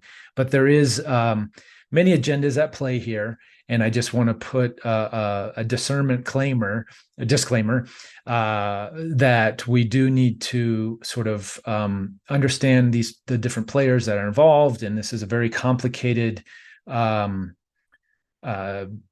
subject with lots of ramifications, free energy, disruption of our current paradigm when it comes to monetary systems, energy systems, but spiritual systems, belief systems. So use discernment in where the narrative is going to go from here, and celebrate, but just be careful, because there are certain players in my research. There are certain players that want disclosure, like we all do, but they want to sort of be the gatekeepers of that disclosure and sort of control the narrative for certain purposes. So without going into that too much, unless Neil or somebody, if you guys want to talk about that, I'm glad to go into that a little bit more. But the main thing here is, I think with this group and what we're talking about is creating the portals and creating the platforms for us all to have these contact experiences, this exchange of technology and spiritual wisdom, and I think we're there. So that's really about all I have to say. Is let's celebrate on that, and I know Neil. You were a little bit behind in time, so hopefully my little rant will go a little bit shorter. But maybe I can just say, well, Neil, did you have you want to? Well, love for you to share anything on whatever you that? want to share. I was going to make a couple comments and then just have you kind of give us your perspective on it. But do you have anything Sure. else you want to share? Yeah, well, I was just I'll follow up with my show and the ongoing podcasts and stuff like that. But we'll do that at the very end.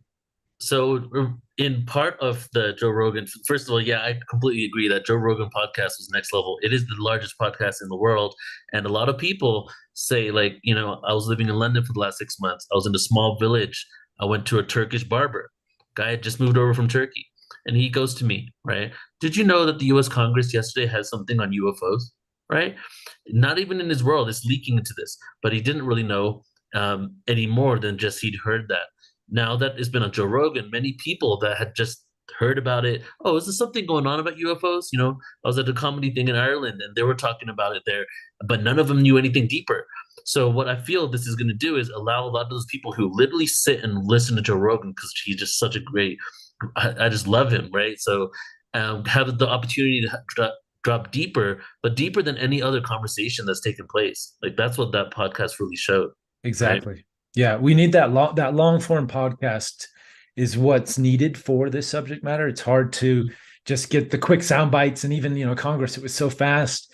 And during the Congress session that Grush and David Fravor and Ryan Graves were at, there was a lot of great talking points, but they were so pressed for time, and the way the Congress members were sort of getting so much information in such a short amount of time, the direction that it was going was a little more fear-based, and you could tell that there was there was confusion because Grush was talking about how his life was being threatened for coming forward, but the way it came out from in that congressional setting, it could have been interpreted as the ETs were threatening him, or there was some negative aspects to it. And I don't think that was what he meant, but it was confusing. So in the Rogan long form podcast, he was able to really clarify a lot of that stuff. Yeah.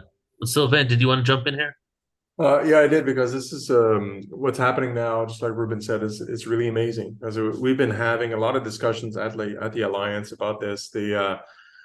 There's a large amount of people, like the people that are here. We've been talking about this for years and years and years, no problem. And there's these discussions behind closed doors, or these official discussions that have been going on also for years with Congress. It's not the first time there's been discussions, also in Europe and other places, but and some people are paying attention to that. And the news are usually messing it up, and it kind of like not really focusing on the right things. So there's a massive amount of the population that is either disbelieving because they don't care, or they're not watching, they're not paying attention to those channels. So Joe Rogan and others now there's also interviews by Gary Nolan, which was early this year that actually did well, still on mainstream, but now you got credible individuals that are talking about it, but to the common folk in a way that they can understand that this is a discussion. So now we're getting the discussion into the mainstream in a positive way, or at least in an interesting way that people are kind of, shying away from the desk for the day-to-day, saying, oh, this is like, I heard this seems to be real now. And like bringing this to the dining room table, like normal folks, right? That is super helpful to the alliance's mission, which is about population, right? It's votes, diplomacy, it's voters. Voters are normal people, right? It's like, what are we going to do? So if we want some of these projects to come out, we need that 80% chunk of the population that is generally just going day to day, doing their normal things. Yeah. Now we want them to have to be part of that conversation, and this is what's starting, and that's really important.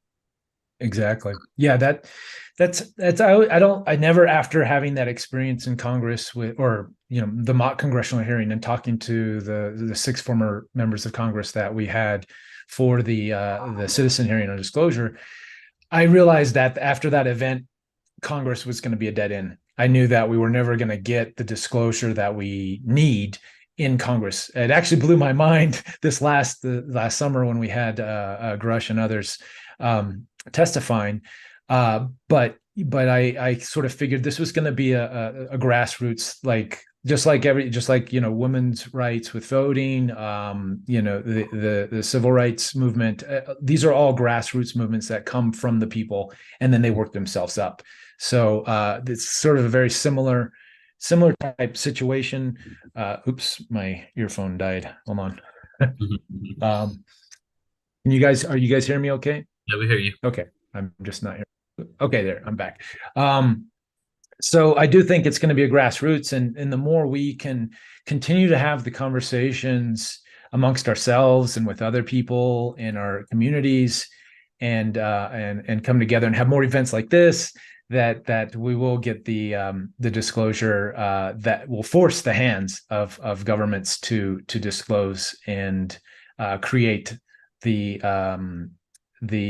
legislation or whatever hopefully they'll model it after what you guys are doing here, but maybe the way things are going with government, I have a feeling they're not going to be around in their current form very much longer. There's so much distrust, and they've sort of lost most people with all the shenanigans that have been going on. And that's another reason we are getting these disclosures, because so many people are now understanding.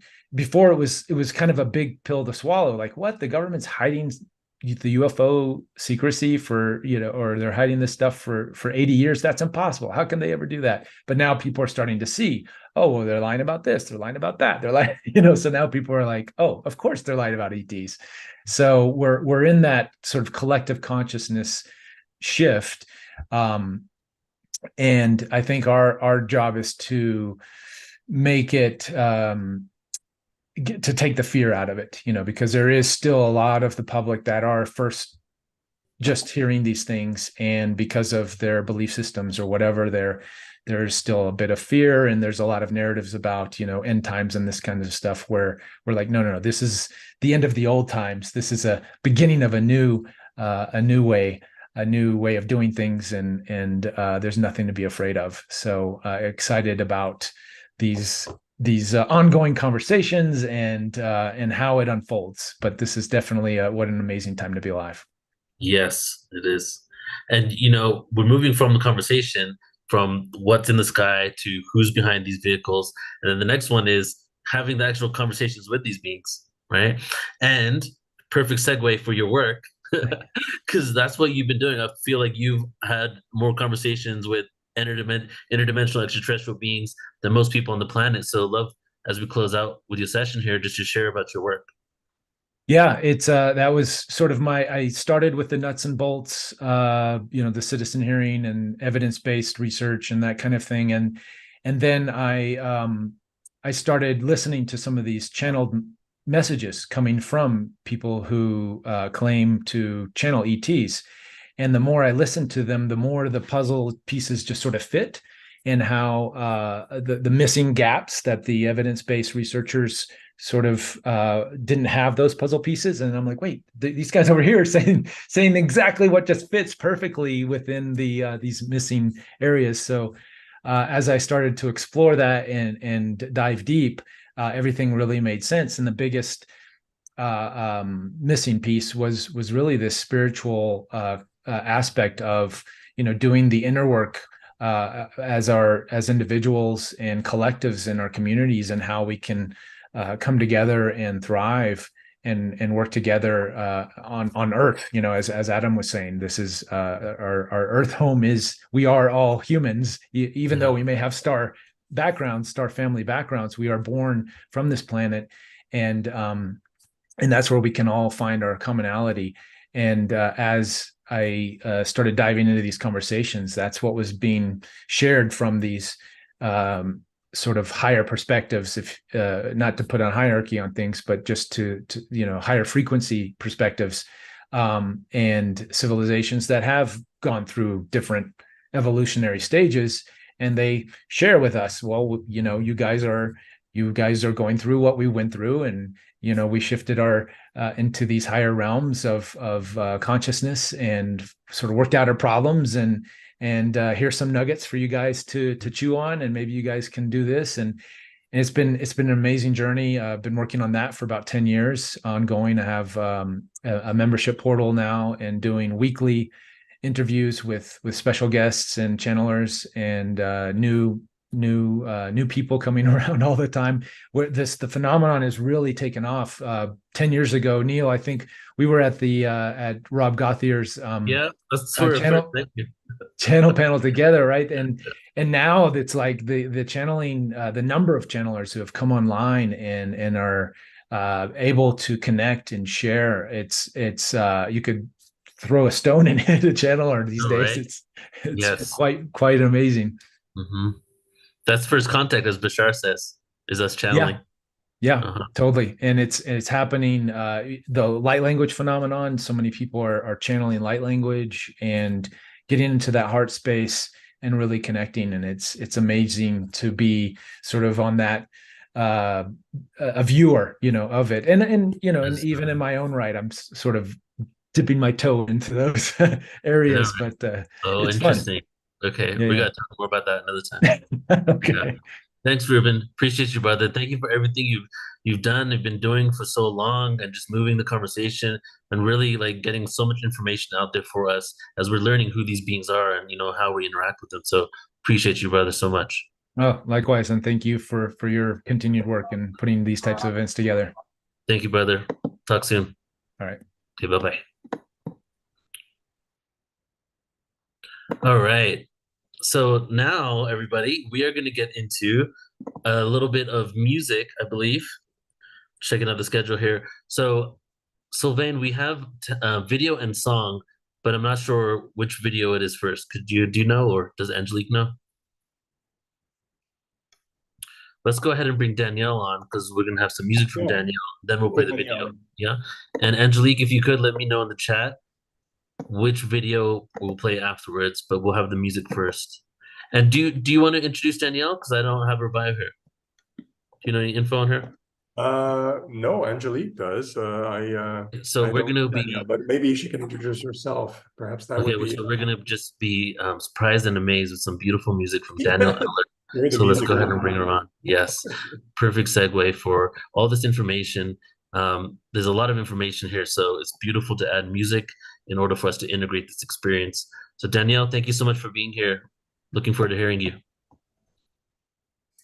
Thank you all so much. Thank you, Neil. Thank you, Sylvain. Thank you so much, Scott. Huge love to Tanis and Angelique for reaching out today. My name is Danielle Allard, and I'm here to perform a song off of my most recent record, which is, of course, a space-themed concept album. So the fit, it's delightful. This is a song called All the Things.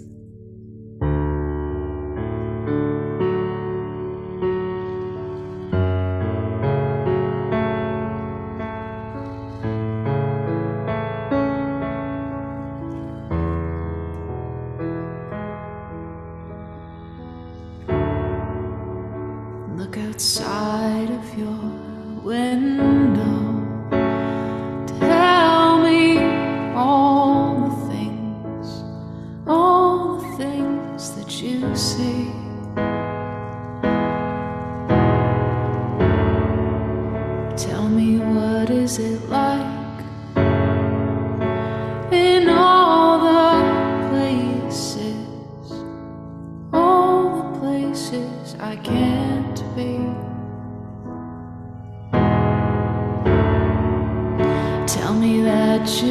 are happy that you have all the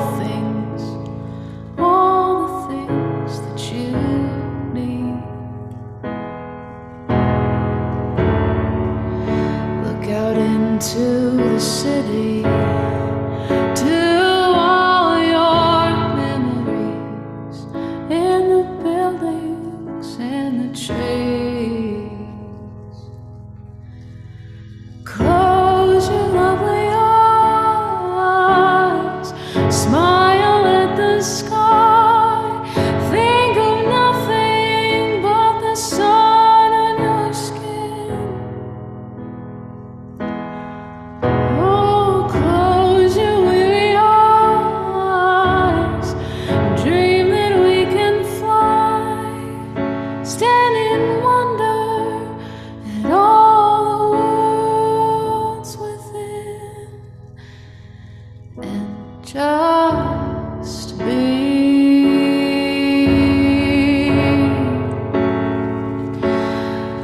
Who you are, who you were meant to be. Just be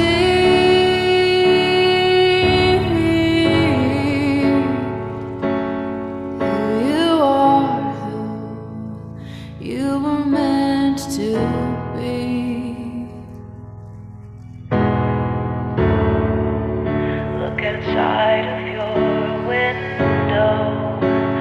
Tell me all the things that you see. Look out into the city to all your memories in the buildings and the trees. Close your lovely eyes, smile at the sky, think of nothing but the sun on your skin. Oh, close your weary eyes, dream that we can fly, stand in wonder at all the worlds within, just be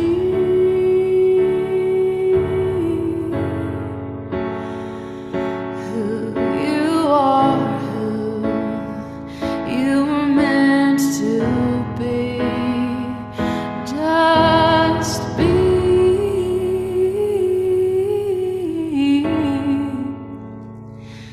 who you are, who you were meant to be. Thank you so much for allowing me to play music for you this evening. It was an honor to have you all in my basement. And sending so much love from Canada.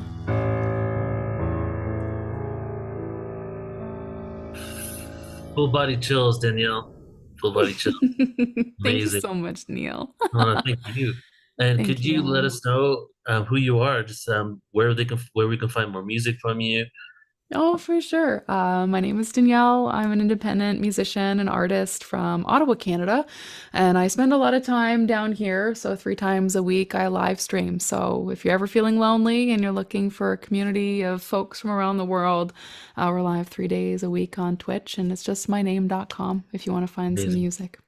I know Scott's ears are probably perked up because he has a lot of musicians on his show. So Amazing. I've already texted her saying I want to book you on the Awakening World. So Perfect. I love it, here. Scott. Same here. Oh no, you have such Wonderful. beautiful energy. Music's incredible. So you'll be hearing from me Thank you. too. Wonderful. Well, enjoy the Danielle. rest, and it's been an honor to hear from everybody this evening. Thank you. Appreciate you. Thank you. Bye. Amazing. All right, and we're gonna get right into the video now. Do you want to preface this video, Sylvain? What video we're gonna see? Or should I just go right into it? Right Okay, into it. let's do it.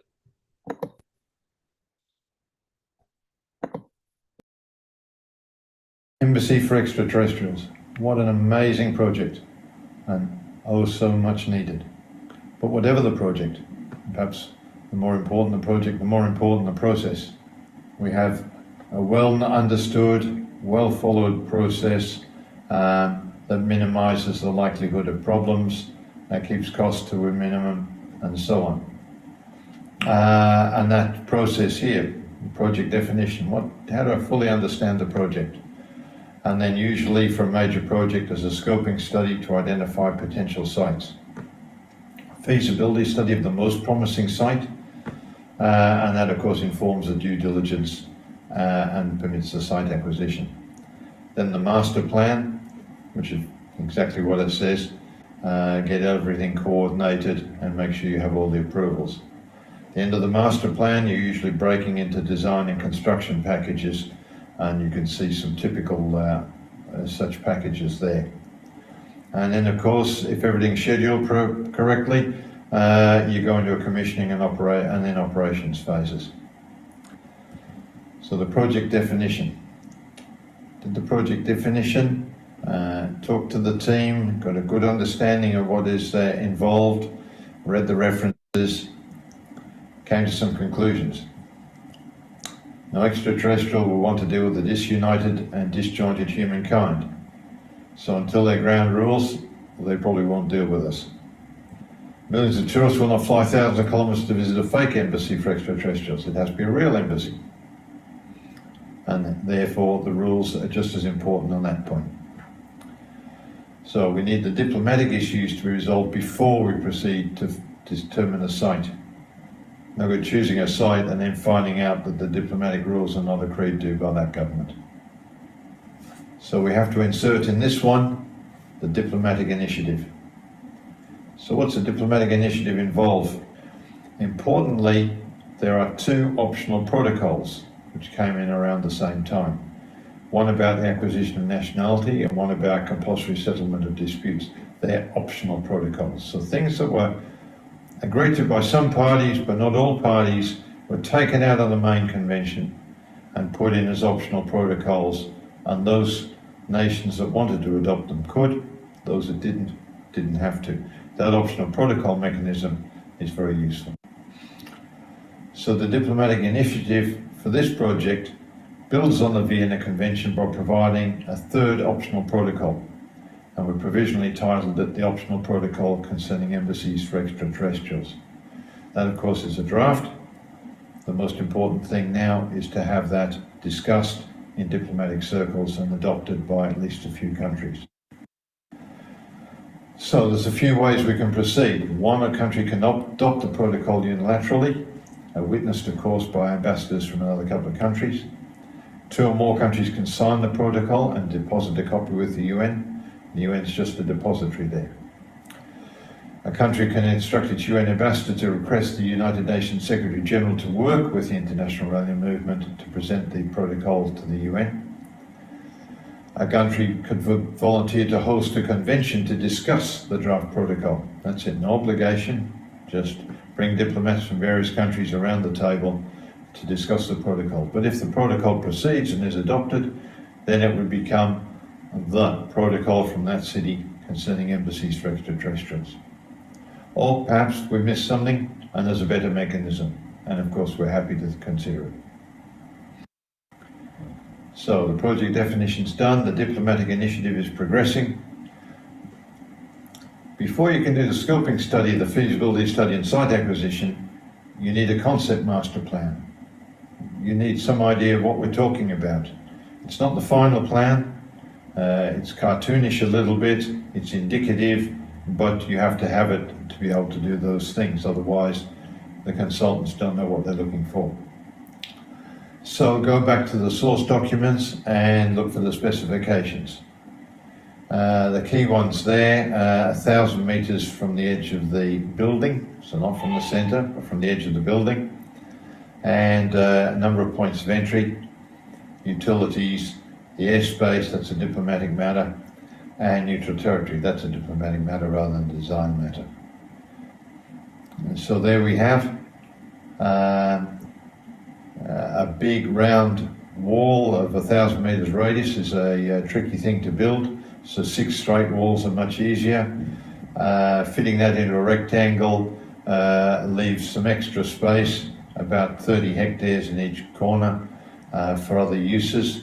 Particularly, of course, we need car parking, security area, and so on, a conference centre, a scientific institutes, and so on, site accommodation for staff, and depending on what utilities available, various types of plant in order to be able to operate the whole thing.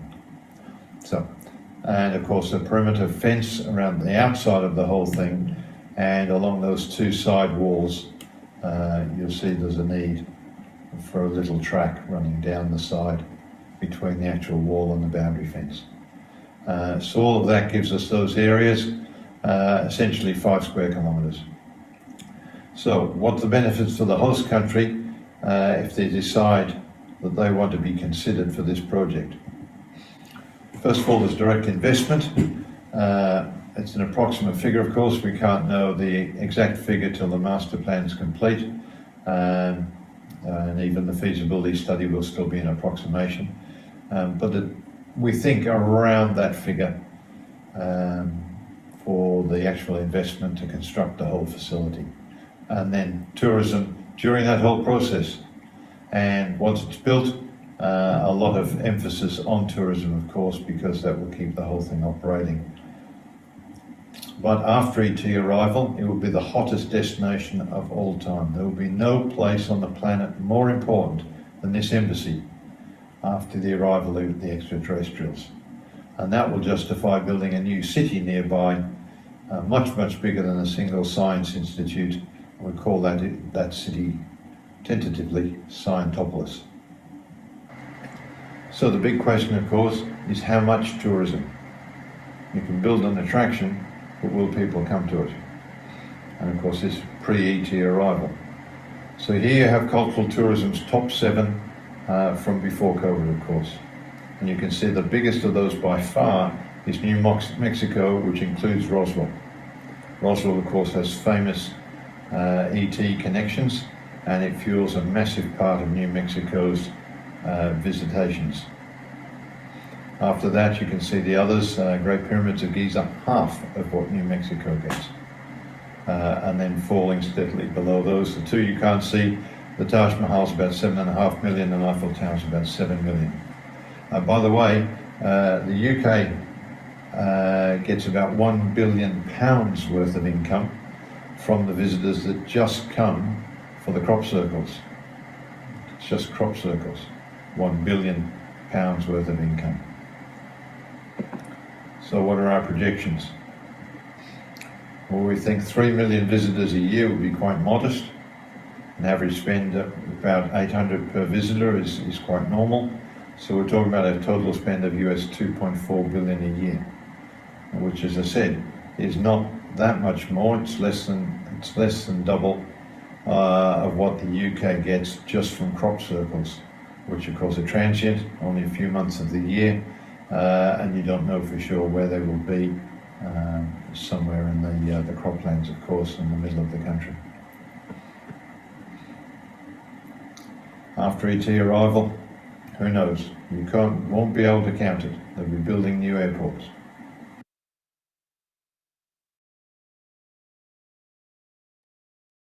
Thanks, Neil. Just before we get into the break, we're going to take a 5-minute break just now. This was Steve Goldie speaking. Steve Goldie is a international city planner. That's why he was speaking along those terms. He's the one that's been working with originally with the International Rally Movement on some of the planning.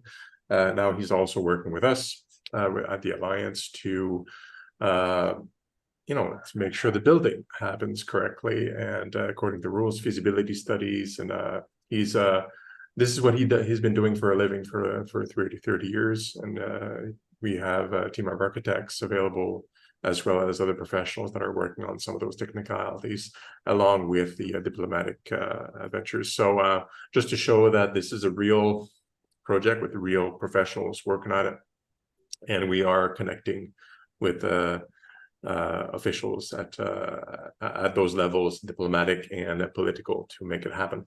So let's take that pee break for about 5 minutes, and then we'll come back for more. All right, see you guys back at what time is it over there? 6:15 Pacific. 5 minutes. Okay. Yeah. Then we're back with Scott. All right. See you all in a bit.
All right, everybody, we are back. We are officially back for the continuation of this amazing program here today.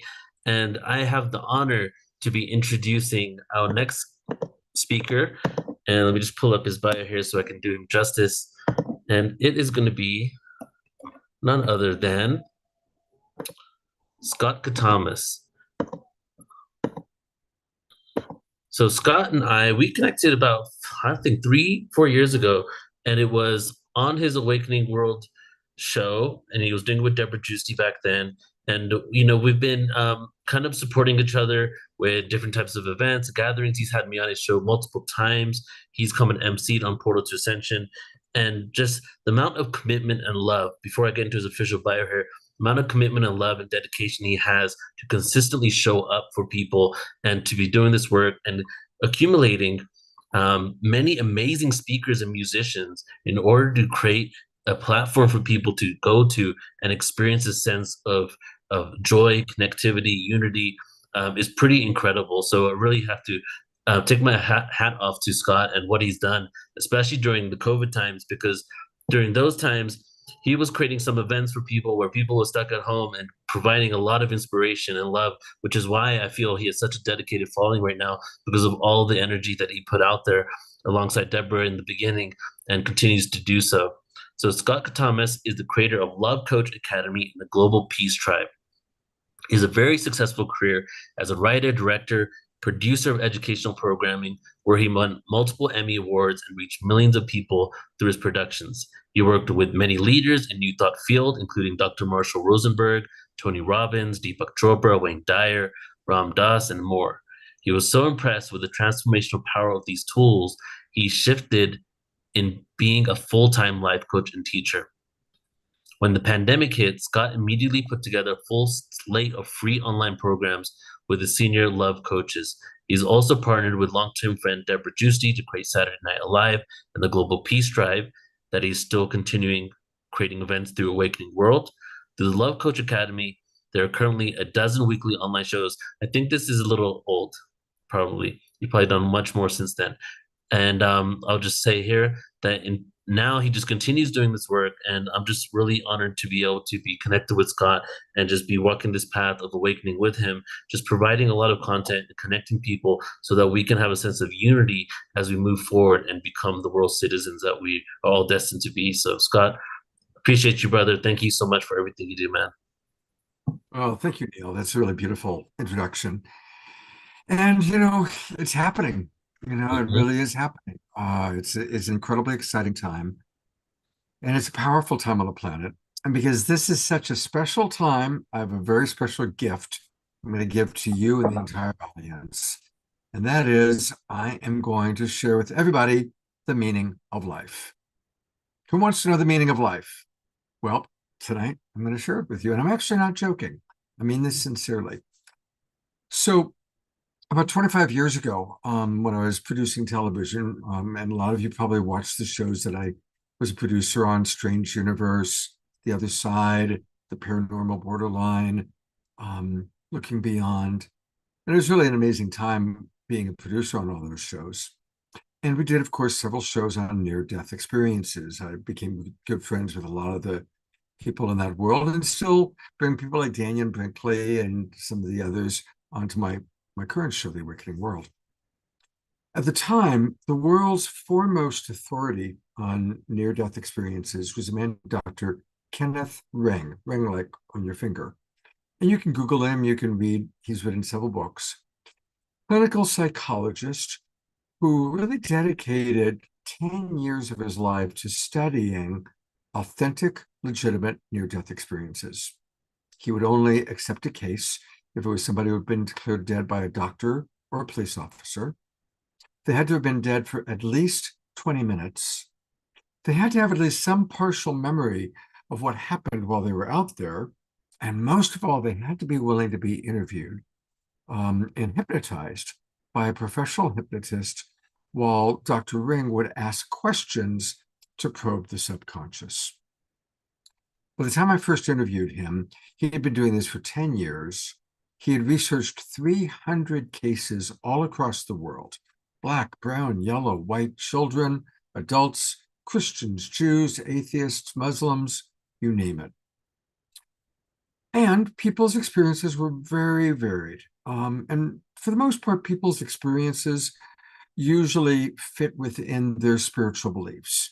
Christians would see Jesus or Mary. Buddhists would see the Buddha. Some people saw deceased relatives. Some people saw the big golden light. It really varied. But there was a commonality he had not even been looking for when he started. See, when he started, he was a clinical psychologist. He was an atheist. He was skeptical. He didn't have a spiritual background. He actually thought that a near-death experience was the brain shutting down, and that's why people would have those experiences. That's what he thought when he began. 10 years later, he had definitely changed his belief system and had gone much more spiritual because of what I'm about to share. Again, the meaning of life.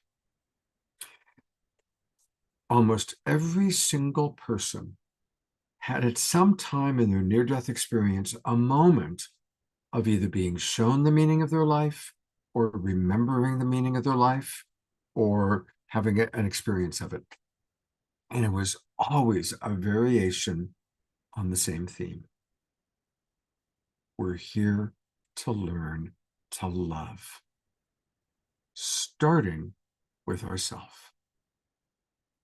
Now, each person had their own unique caveat, their own unique challenge. I'm here to learn to love myself, even though I lost my legs in a car accident, or even though I'm an alcoholic, or my father beat me, or my business failed, or whatever their trauma was.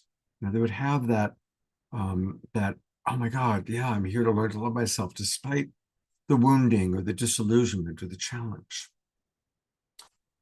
Now, I first met Dr. Ring around 1995, 1996. So that was a long time ago. And that was actually before I went into my whole love coaching time. But it's been interesting because as a relationship coach, I get very close to people, and I've been able to apply what I learned from Dr. Ring. Okay, as I'm working with this person, what if the meaning of their life is learning to love themselves despite whatever it is that they're dealing with? And after working with a lot of people, thousands, I'm convinced that this really is the meaning of life. We're here to learn to love. You know, earlier we talked about the incredible illusion of separation that most people are under. Most people are under the hypnosis of thinking that they are just this body and they are separate from everybody else. And so because of that illusion of separation, that's why greed can take place, and people will do whatever it takes just to survive, just to take care of themselves. But certainly anybody watching this program right now is somebody who's probably had experiences of your multidimensional self, or spiritual awakening, or experiences of the awareness you're actually one with the universe or one with each other. And scientifically, how amazing, we're living in the time that it's been proven. We now know that the unified field of ever-changing molecules is basically what the great spiritual teachers were trying to tell us for thousands of years. So we're living in this incredible time in which our highest science and our true spirituality is coming together. And I'll give you a wonderful example of that. In the Shastric scriptures written in Sanskrit about 7,000 years ago,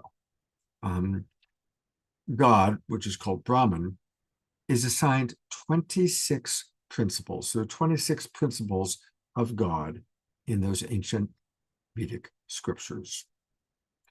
Fast forward to our most sophisticated science, quantum physics.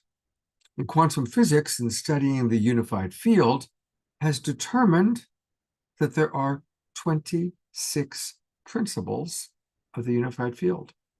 And you can directly correlate those 26 principles of the unified field with the 26 principles of God, Brahman, from 7,000 years ago. Ancient spirituality, modern science coming together to tell us the same thing in two different ways. we are one incredible existence. And of course, through meditation or yoga or spiritual experiences, most of us have had moments, at least, where we've tapped into our multidimensional self. Now, how does all of this have to do with the ET phenomenon? Well, let me bring it together now. If the meaning of life is we're here to learn to love ourselves, that means we're here to learn the true self, which is not just the human body, not just the human experience, that's part of it, but our true self is this entire world. Our true self is this entire galaxy. Our true self is the entire universe. That's our true self. We're here to learn to love. Now, we start by learning the human, learning to accept ourselves, learning to accept life, and we graduate to learning how to love family members, friends, beloveds. And as we now need to expand into really loving those that are different. And of course, the great tragedy is almost every war are people killing each other that actually are not that different from each other. It's interesting. Jerusalem, I did a lot of work with Zecharia Sitchin before he died. And he pointed out that 3 of the 5 world's great religions all are seated in Jerusalem, which he pretty much proved was an ancient landing site. It was an ancient ET landing site. So we've got this history that we're beginning to remember, beginning to uncover. There's this great awakening. That's why my show, which I want to welcome everybody watching on the Awakening World right now. And that's the name of my show, The Awakening World. That's what's happening. We're in an awakening world. We're remembering who we truly are. We're remembering the real nature of reality. We're breaking out of the illusion of separation. And what ties that all together is love. But not just ooey gooey Hallmark Hall of Fame type of love.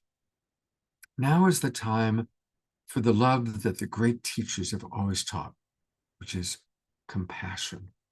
If you take a look at the great teachers, they taught us compassion. They taught us to have profound acceptance for our environment, for ourselves, for our world, profound acceptance, profound compassion. This is the love that we all need to learn as we graduate. We need to learn self-love, because to the degree you love yourself, healthy self-love, and self-love is not selfishness. Selfish people don't love themselves. That's why they're like a vase with a hole in the bottom. No matter how much you pour in, it just goes out. The people that I know, that I respect, who have healthy self-esteem, they're out there doing great things in the world. They're the Neil Gars and the Adam Apollos of the world, because when you have healthy self-love, you want to contribute to the well-being of others. My mentor was Dr. Marshall Rosenberg, the founder of Nonviolent Communication. Marshall had a very beautiful quote. He had many beautiful quotes. The one I'm going to share right now is, "The greatest joy in life is contributing to the well-being of others." And I've added that the greatest tragedy in life is people who don't know that. So when we learn to really accept ourselves, accept our humanness, accept whatever choices we've made that we might regret, we learn to love ourselves, then we want to contribute to the world. We want to be of service. And as we begin to really recognize who we truly are, and this is on an individual level, and then humanity. And right now, obviously, there's an opportunity for humanity to go beyond war and to really become a galactic citizen, which of course is what a big part of this whole program is all about, is really becoming galactic citizens. So to the degree that we really want peace in the world, and we really want to create an environment, an energy system that the galactic family will feel safe coming here and will want to come here, and will believe that we're not going to attack them. And I think we all know that clearly they're way more advanced than we are. We wouldn't stand a chance militarily, but we may do stupid things. We may shoot missiles at them. We need to create this incredible consciousness of love and compassion, and invite all of us to be in both worlds. Be in the world of holding the vision for the big galactic family. Play your role in holding the highest vision for, in our lifetime, to experience peace on the earth, to experience our ET galactic family coming and really helping us, supporting us. But at the same time, we have to apply love and compassion every day into our daily life. When you read about the great long-term spiritual teachers that last, they walked the talk. They lived it. Now, I think we all have known people that had big epic dreams coming from a place of power. And certainly the whole reason that there hasn't been disclosure has been because the military industrial complex wanted to keep their hands on that technology, did not want free energy to be available. And I won't repeat all of that because Adam Apollo did a great job of describing all that. But that's what has happened. So we need to, in our daily lives, really apply healthy self-love, healthy acceptance, healthy love of the people around us, healthy love and at least acceptance for those who think differently than we do, or have a different color skin, or a different generation, or a different religion, or a different belief system. We've got to practice it ourselves. Because those of us that are kind of attracted to this movement, we are the global peace tribe, whatever you want to call it. We are the portal to ascension. We are all the different organizations that are represented here. We are the imaginal cells finding each other. You know, a caterpillar, and I always love this analogy, most of you have heard it. A caterpillar has a voracious appetite. It eats so much that it bloats up and it dies. And as it dies, it kind of creates this goo, this like soupy goo.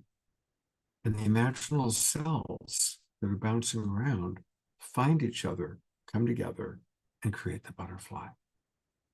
And we really are watching the death of the caterpillar, the death now, you know, using the analogy, the death of an unsustainable humanity, a humanity that's destroying the planet, destroying each other, killing each other.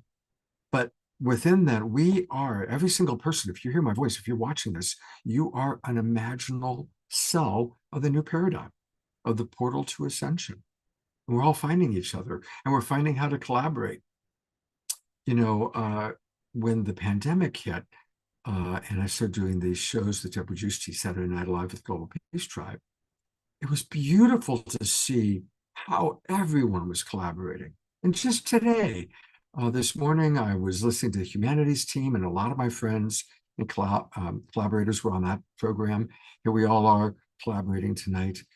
There's not a competition. There's not that kind of us versus them that I grew up in the entertainment industry that was pervasive in that industry. In this field, in our global peace tribe, awakening world, portal to ascension reality, we're all supporting each other. We're all finding ways to collaborate and co-create, because we're here to create the new paradigm. And we create that new paradigm through compassionate understanding of each other, acceptance of the differences, practicing self-love, and being of service. Absolutely being of service. And so I'm going to close with two stories because I love to tell stories. The first is about the Dalai Lama. The Dalai Lama allowed brain researchers to hook up electrodes to his brain. They wanted to track how his brain functioned and how the synapses of his brain fired. And so they hooked him up and they ran tests for about 90 minutes. And they found that at all times, the synapses were firing in the forebrain, in the frontal and temporal lobe, never in the back part of the brain. Now, the back part of the brain is where the reptile brain is. That's the reactive part of us. A little bit of biology. When a child is conceived, in the first 24 hours after conception, the first thing that's formed is what becomes the reptile brain. It ends up about the size of a walnut in the back of our brain. But the child, us, all of us, we start with that little reptile brain and then the brain stem, and the entire body is built around our reptile brain, which has got just one job: survival. So reptile brain, survival. So when we react, when we perceive the possibility of attack, reptile brain takes over. We choose fight, flight, freeze, fawn. That survival mechanism is tapped into the illusion of separation. When we believe we're separate, when we believe it's just me and this body against the world, my reptile brain is running the show. And the reptile brain, again, only knows how to fight or flight or freeze or fawn.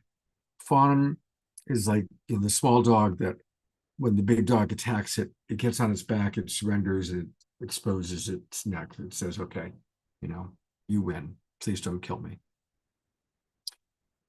That's not a good place for us to live from. Biologists are proving to us that we are moving from reptile brain reactivity or survival into frontal lobe consciousness, thriving. So back to the Dalai Lama, they hook him up. It's always his synapses are firing up here. The lead researcher decided to really test him and pulled out photographs of Chinese soldiers burning down a Tibetan temple. And they showed the photographs to the Dalai Lama. And as the Dalai Lama looked at these photographs, he wept. He wasn't stuffing his emotions, he wept. The synapses all fired. Then the lead researcher said, come on, I want to know, how do you really feel when you know Chinese soldiers are raping Tibetan women, murdering your Tibetan people? How do you really feel? Dalai Lama was silent for a while. Synapses are still firing up here, never back here. And finally he said, it reminds me that I must pray equally for the Chinese as I do for my Tibetan people.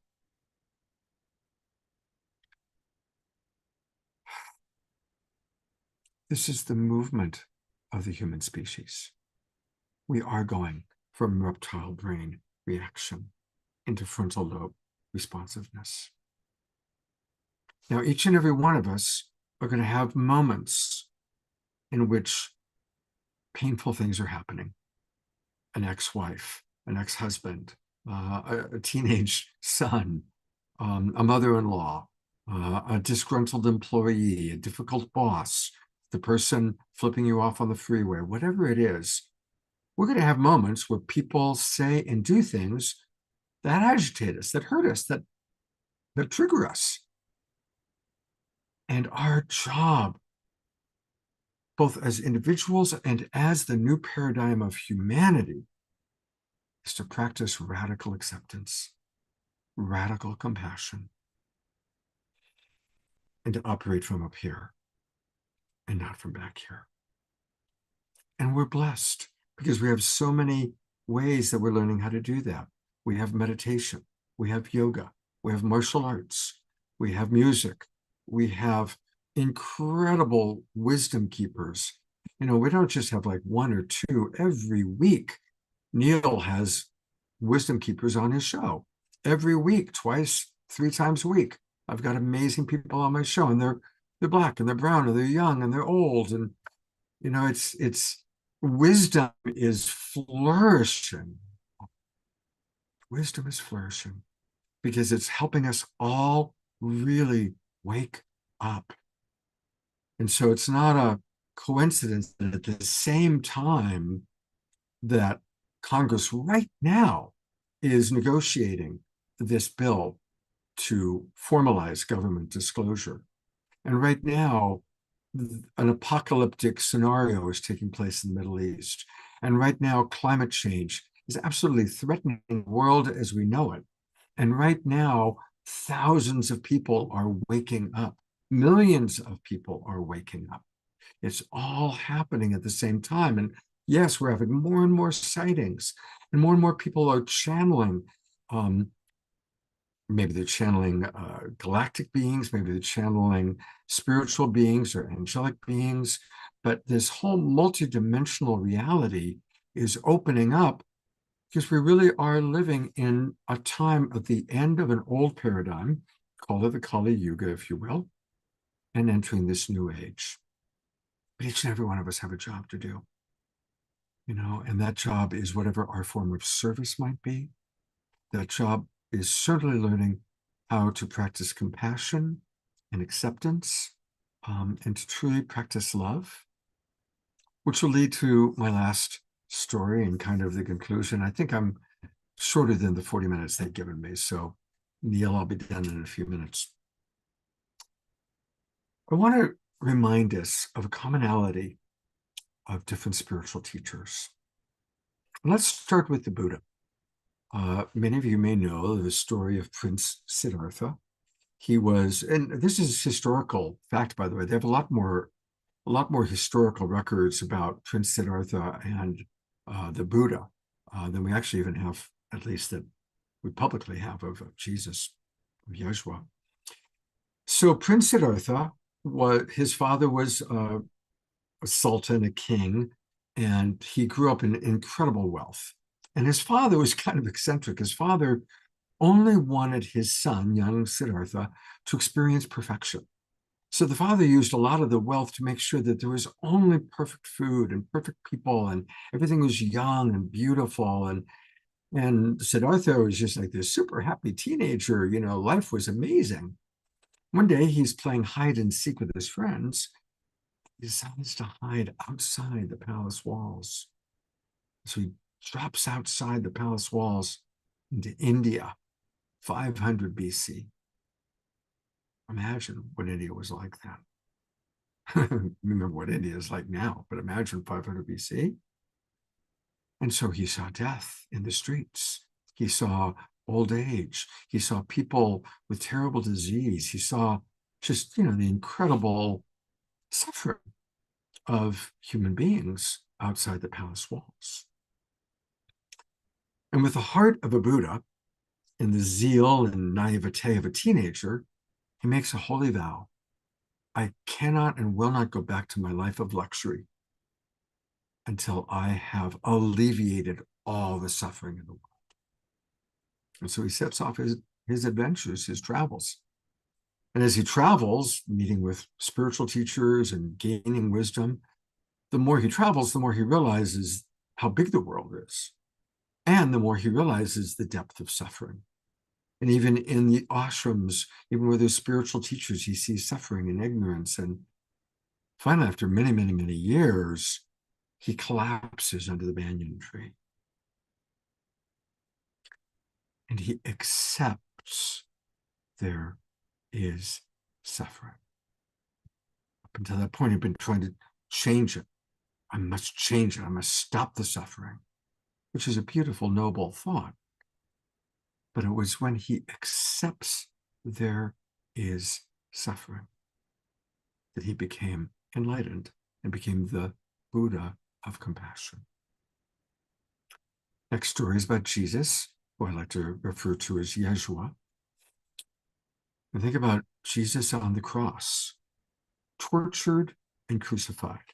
I won't go into the details, but crucifixion is a very painful, horrific, torturous way to die. It's an extraordinarily cruel form of execution. And they chose crucifixion because the Romans wanted to make a point. They wanted people to see the suffering and agony of people who stood up against Rome. So there's Jesus, who's been tortured and is dying a terribly painful death. What does he say? Father, forgive them. They know not what they do. Profound acceptance. Acceptance above and beyond what most of us could really imagine. The third great spiritual teacher I want to talk about is Rumi, the poet Rumi. And right now, and for the past many years, the best-selling poet in America is a 12th century, probably gay, Islamic mystic. Now, isn't that cool? Okay. So what is it about Rumi's poetry that's lasted all these centuries? Why does he touch us so deeply? Well, a lot of people who love Rumi don't know this particular part of his story. When he was in middle age, he was already very, very beloved, and he was a beloved teacher. He met and fell in love with a man named Shams. And Shams was outrageous. He was a drunk. He was vile. He had literally been kicked out of several other towns. Like back in those days, he'd kind of wander into one town and piss everybody off and then kick him out. So he ended up in Rumi's village. And he and Rumi created and discovered this profound love affair rooted in their joint longing to understand the eternal beloved, to find God through the pathway of the mystic. Again, whether or not they were gay, we don't know. What we do know is there was something about the relationship that so offended Rumi's closest family and friends, including his son, who was in his early 20s, I believe, that the son and the family hired thugs to kidnap Shams, take him out to the desert where he was murdered, buried the body, never seen again. This is true. What's really amazing, and is also true, is that when Rumi discovered the double horror that his most beloved had been murdered, and that his own closest circle had initiated and made that happen, well, of course, his heart broke wide open and his world just turned around, and he stood up and he started to physically just spin around and around and around. And by the way, the whirling dervish tradition of Persia began with Rumi spinning. Rumi's quite the folk hero. And that's how that whole tradition began, because as he was spinning in the depth of his pain, in the depth of the most horrible moment of his life, he came to this profound choice that he would find Shams. He wasn't going to find Shams out in the desert.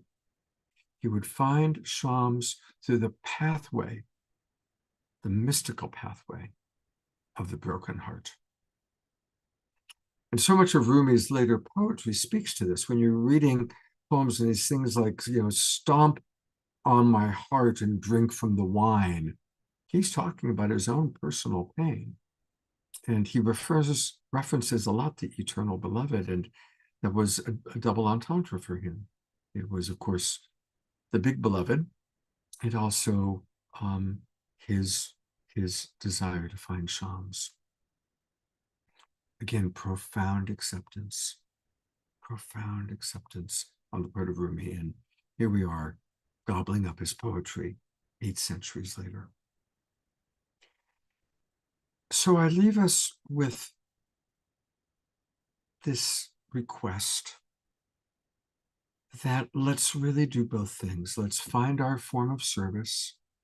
Many of you know what your form of service is and you're doing it. And some of you are maybe in that in-between time where your old life, your old relationship, your old job, your old place has kind of been ripped away or has fallen apart, and you're still finding like your new place, your new service. Do the service that you're called to do, and really work on compassion and acceptance, because we are the ones we've been waiting for. We are the imaginal selves of the new paradigm. Each and every one of us have our own role to play. And it's essential that we do it all with love. I love the Beatles, but I want to change it from all you need is love to do everything with love. In fact, my friend Johanna Beekman rewrote the song for us for the Global Peace Tribe. So now one of our anthems is do everything with love. And that's my final message. Whether we are connecting one-on-one to our galactic family or our angelic realm, or whether we're doing something as epic as building the diplomatic mission, whether it's doing something as epic as what Adam Apollo is doing, or whether just you're a nurse and you take good care of people, God bless you, or you're a mother raising your child as best as you can. Whatever our role is, and every role is equally valuable, do it with love, do it with compassion, do it with acceptance. And as we raise our vibration, we become available more and more for the one-on-one intergalactic experience. And then collectively, we create the field of love, the field of energy that's ready to receive the high vibration of our galactic family. So thank you, everybody, for being here. I hope that what I've had to share is of value. And a couple of things, I do want to invite people to come into the awakening world. Join us. We are every Wednesday night and every Saturday. And right now, our awakening world family is watching this. And next week, there's going to be a very special version of the awakening world. Just like I'm collaborating with Neil Gard today and with Sylvan. Next week, I'm collaborating with my old friend, Deborah Giusti, who just got back from Egypt. And she and the Stargate Experience and Vivian Chavot are going to be talking about some incredible things that took place in Egypt. And that's going to be happening next Wednesday night. Just to give you a little taste of what happened, while they were doing sacred ceremony outside the pyramid of Giza, look at what they got a photograph of. That's not the moon. That is an enormous green orb that they all saw while they were actually taking the photograph, and then all of a sudden it came out over the pyramid. And so next Wednesday night, you're going to get a chance to see a lot of the extraordinary things that took place on their trip to Egypt. And we'll all kind of have a vicarious little trip to Egypt. Also, this Saturday night, I'm really excited. We are going to be meeting a lot of the next generation of leaders. My good friend Chief Phil Lane, who's a wonderful wise elder, who just lit the 8th fire, which is a huge fulfillment of a long-term prophecy, will be with us, passing on the torch to a lot of wonderful young people. And we always have music, as Neil mentioned, we always have great music. Bob and Pookie Lee will be playing, and of course, our wonderful house musical artist, my co-pilot, Omar Shah, will be playing music. And Alexis Lombardo, one of the teenagers, well, she's actually, I think, in her early 20s, will be playing music as well. So join the Awakening World. You can do that by going to globalpeacetribe.com. And Sylvan, please come on back, and Neil, and love to open up. And I see Nicole is with us. Hello, Nicole. Thank you so much, Scott. Gives me chills when we talk about love, because love is universal. It is giving to ourselves and to everybody else unconditionally, right? And that's what the world needs. If everybody was love, there would be no conflict. And we'd be able to greet our brothers and sisters from all nations and from up above, other dimensions, whatever, and we would have a laugh. So one of the best pillars, or the most important pillars of the Alliance's effort, is to encourage your efforts, Scott, and the efforts of many organizations that are in the network to teach love, to feel love, to do everything we can to be a unified family under acceptance and sharing differences that we have, because everybody's different universally. So that's the same. We have, to continue the topic that Scott so expertly started, we have another guest that I've known for many a year, in fact.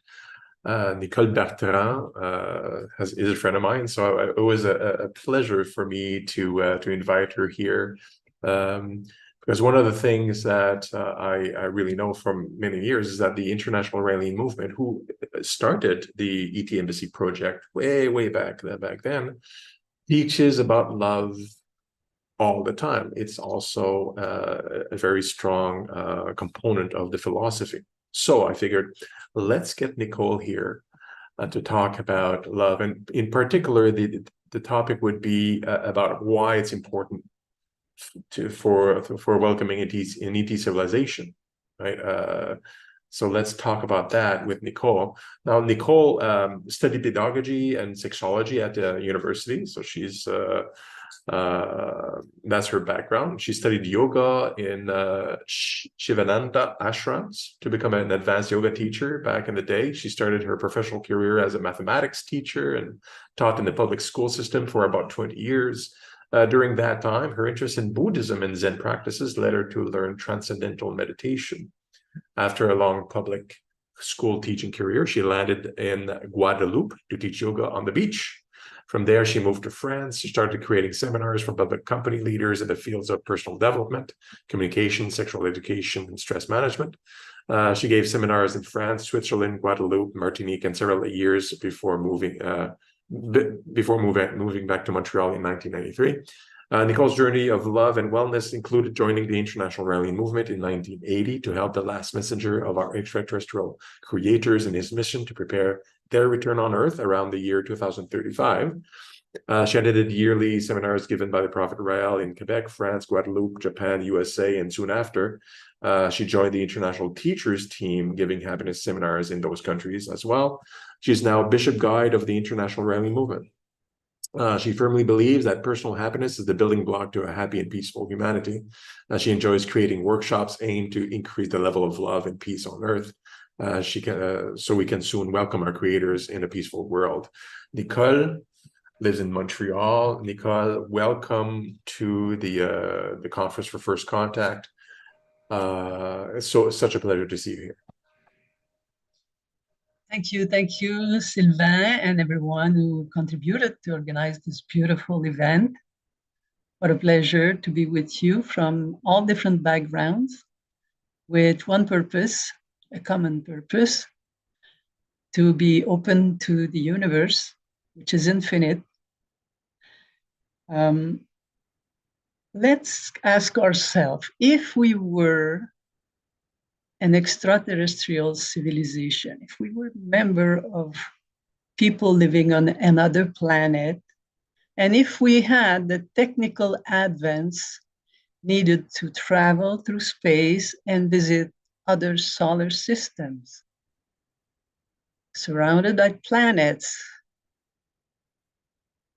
with people living on it, and if through our travel we discover this planet called Earth, and through our very advanced technology, we can see what's going on there. If we were in their shoes at this very moment of the history of humankind on Earth, would we want to land on that planet? Probably not.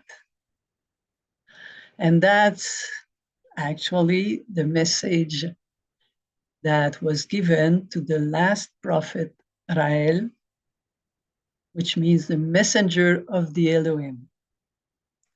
The Elohim are one of those civilizations who 25,000 years ago was able to create life on our own planet.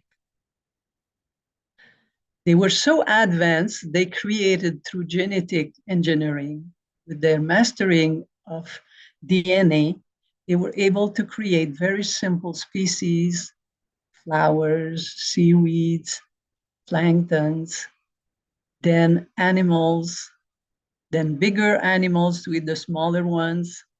And eventually, some people in those 7 teams of creators that were here, some of them said, why not create human beings like us in our own image?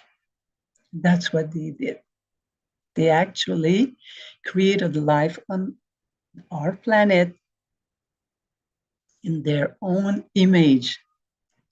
When we hear that sentence, probably most of us think of the Bible. But in the Bible, unfortunately, the name of those creators was mistranslated. They were named God.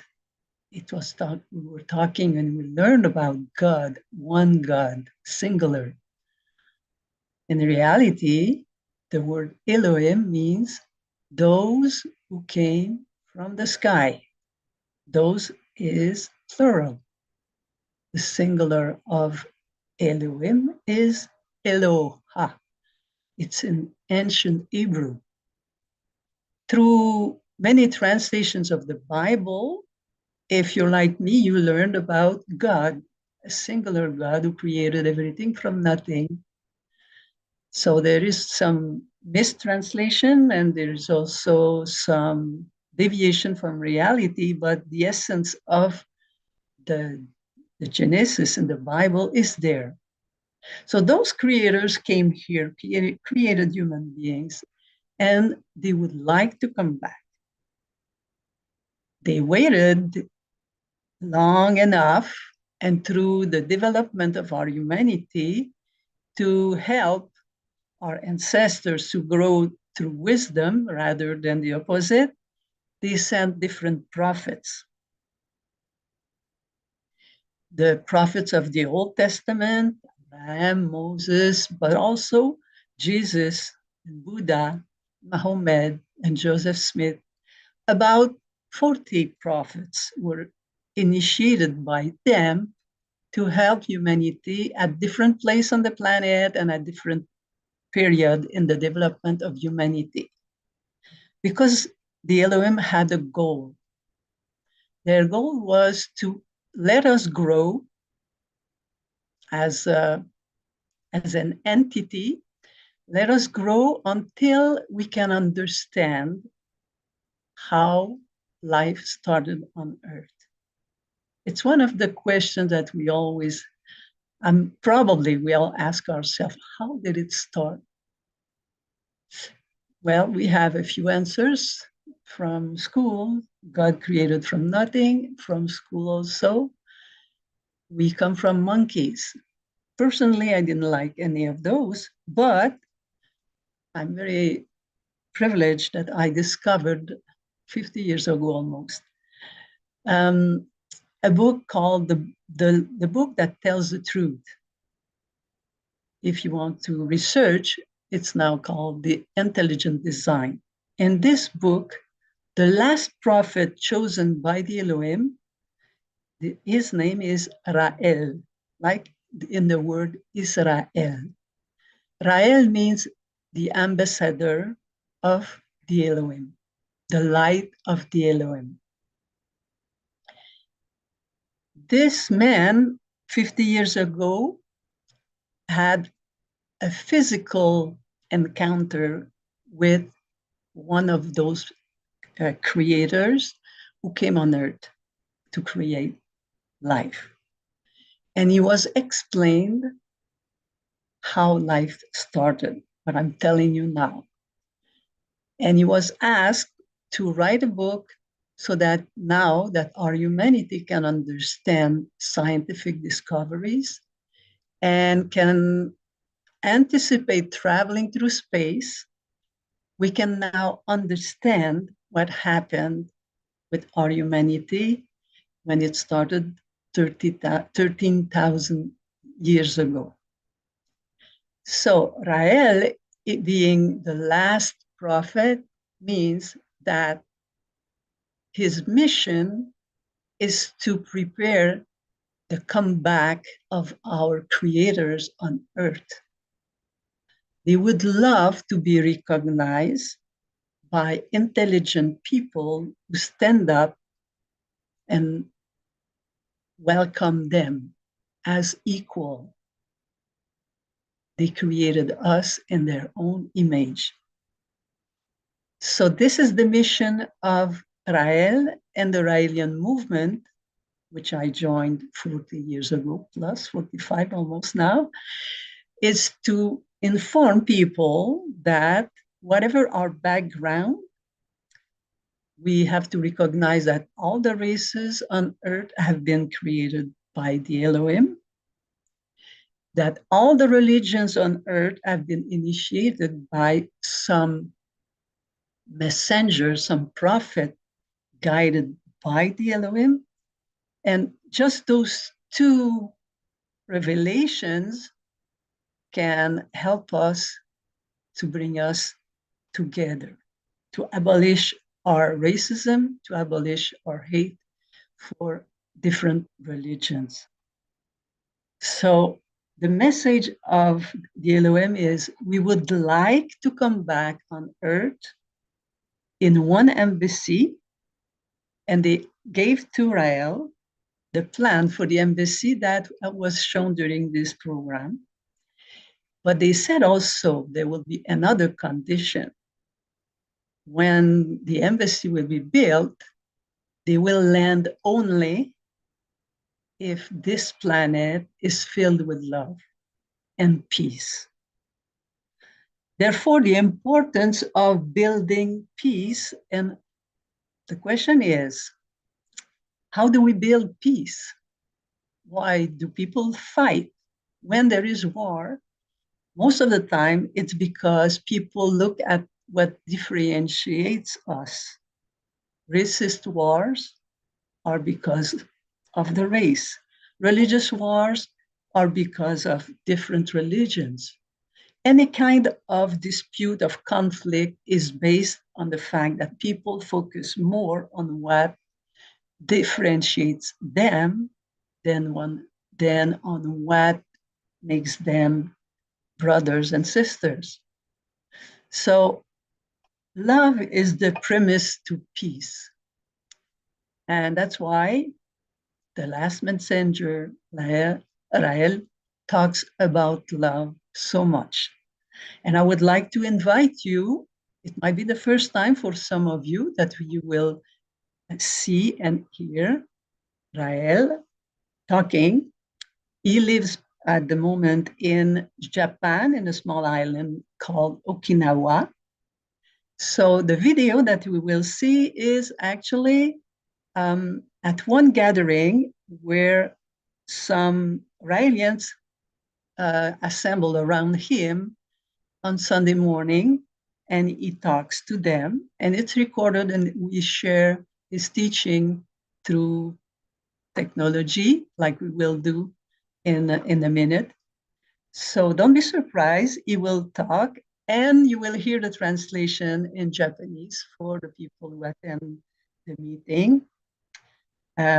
It won't be long, but I'm sure that you will be touched by the teaching of the last prophet. So I will ask the technical team if they can start the video, please.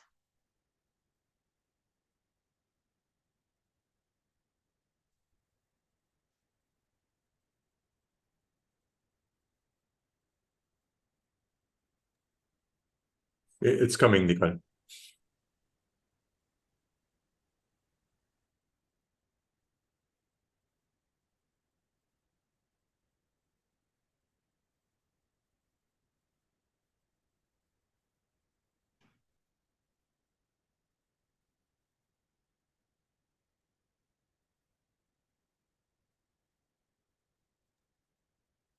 And while Neil is looking for the video, it's going to pop up, I'm sure.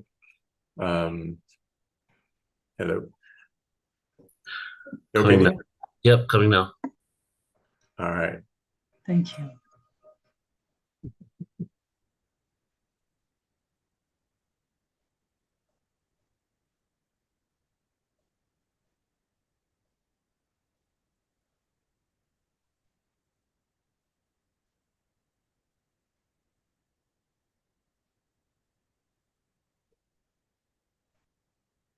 The planet the Elohim. Welcoming the Elohim. The planet the Elohim.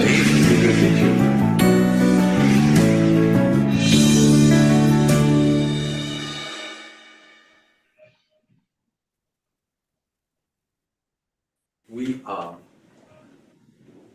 the light of Elohim on earth. 私たちはエロヒムの地球上の光です。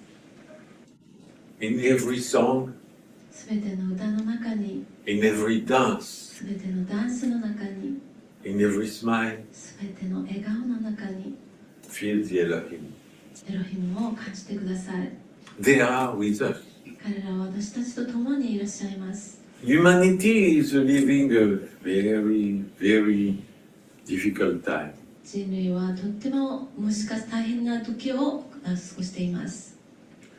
Many people on earth 地球上のたくさんの人々が try to promote peace. 平和を推薦していますけれども、 Not only the Israelis. ライリアンだけではありません。 I saw a picture of a 10,000 Buddhist monk meditating for peace. 仏教徒の10万人以上の仏教徒が一緒になって平和の瞑想をしている、映像を見ました。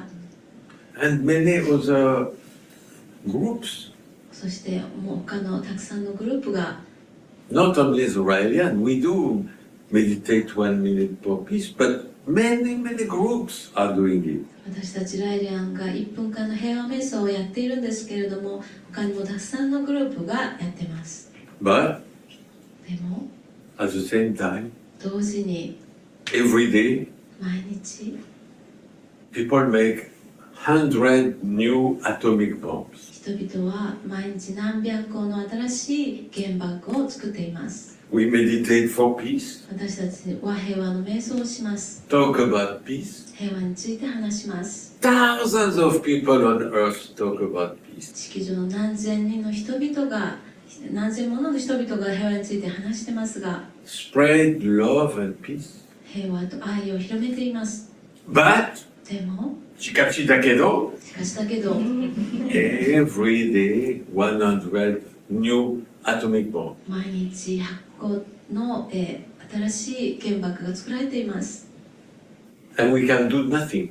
私たちは何もすることができません。 So why continue to meditate and promote peace? ですが、なぜ続けて瞑想をして、そして平和を推薦する必要があるんでしょうか。 Sometimes we can.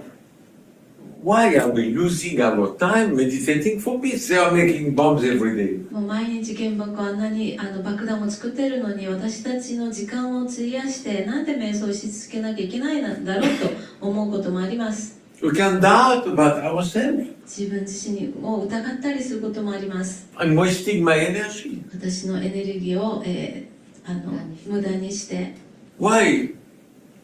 They make bombs same time. もう同時に爆弾を作ってるのになぜやってるんだろう、私たち So は。 we can lose hope そうやって希望をなくしてしまいます。 and cry 泣いたり and stop everything. で、全てをやめてしまうこともできます。 Why we continue? でも、なぜ私たちは続けてるんでしょうか。 That's interesting. それが興味深いです。 Because なぜなら、 the link between Elohim and us 私たちとエロヒムと私たちとのそのつながりは is stronger than all the armies of the world. 世界のどんな軍隊よりもそのつながりの方が強いです。 The power of love. 愛の力というのは There is not one atomic bomb more powerful than love. 一つのその原爆がその愛以上に強いわけではありません。 One atomic bomb 一つの原爆は has less power than only one of you meditating for peace. 皆さんの中の一人が瞑想する力よりも弱いんです。 You have to feel, and I'm sure you do, それを感じなくてはいけません。皆さんやってると思いますけれども、 the infinite power of your love. 皆さんの無限のその愛の力を Bomb explode. 爆弾はただ爆発して And that's it. それで終わります。 Love でも愛は stay そこにとどまります。 forever. 永遠に。 Any wave of love you create 皆さんが作り出すどんな愛のその波動は is on earth forever. 永遠にこの地球上に残るんです。 You feel it? それを皆さんも感じています。 You feel it? 感じますよね。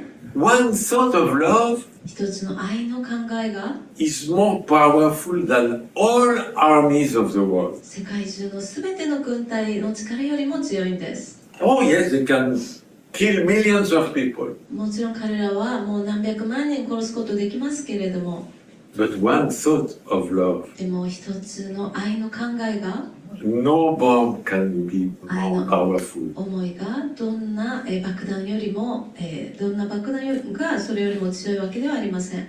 Your love, あなたの愛は not only my love, 私だけの愛だけではな your くて love, each of you. 一人一人の皆さんの愛が Don't feel, oh, what can I do? I cannot do anything. 私何にもできないし何の力があるんだろうと思うかもしれません。 You can do everything 皆さん何でもできます。 with just one thought of love. 一つの愛の思いで Atomic bomb have radiations. 原子爆弾というのは、放射線ですね。 You can measure them. それを測ることができます。 But the radiation of love, でも愛の放射線というのは you cannot measure it.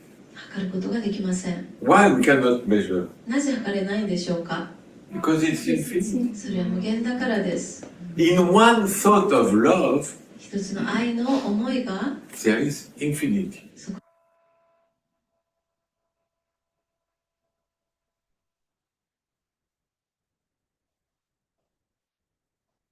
In one thought of love, there is infinity. I selected that segment of his speech, which is very recent. It was at the beginning of November, on the 5th of November. Because it's in difficult times like we are living now, we may be a bit fragilized by all the negative thoughts around us, but this video is very empowering. And the hope that it brings that we can do something. We don't have just to talk about it. We can do something about it is so fulfilling. So we can talk about love, but what I would like to invite you to do today with me is what Rael de Maitreya, which means the Buddha of the West. So he created a movement a few years ago, which is called Meditate 1 Minute for Peace. And it goes totally in the line of his speech that we heard a few minutes ago. 1 minute of peaceful thought can travel the universe and can change everything. And this love can emanate not only from our brain, but from our whole being. And I would like to invite you to meditate for peace with me. I know that in this group, there are a lot of people who do yoga, meditation, different types of meditation. All of those techniques have one thing in common. They bring inner peace. Let's imagine our humanity is like one human being made of 8 billion cells. All those cells have their own vibration. And when we meditate for love, we actually send our inner peace out of our own body. We are ourself like a transmitter, and we create a domino effect on our surrounding. We cannot measure it, but it goes and it's amplified by the number of people who meditate at the same time. So since we are a big group in this virtual meeting today, I would like to invite you to just close your eyes and breathe deeply.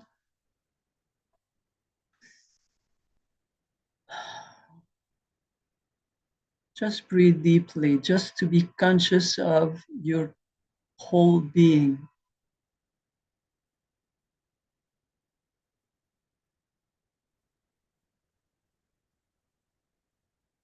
Just by focusing on your breathing, you feel that your thoughts are being more quiet. It's like if when we focus on our breathing, our brain is getting empty. We are slowly through that intense breathing, reaching the silence. We are slowly silencing our thinking brain to give a chance to our supraconsciousness to connect us with infinity.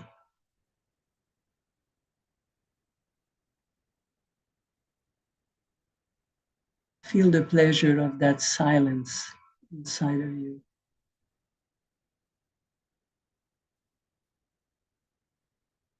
All of your cells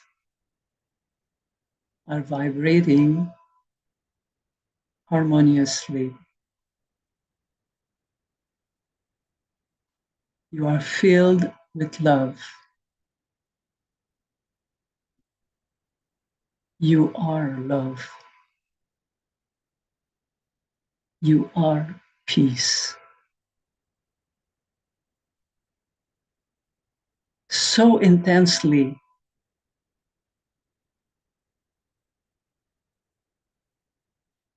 that it starts going out of your body.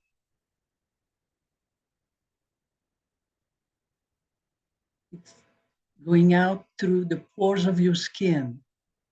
There's too much love inside. It has to go out.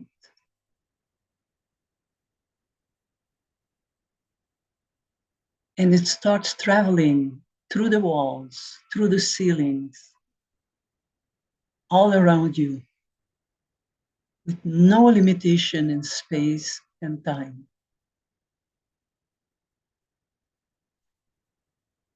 And as this huge wave of love that we are producing now travels through space,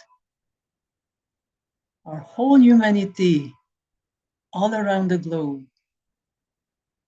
is being touched by our love.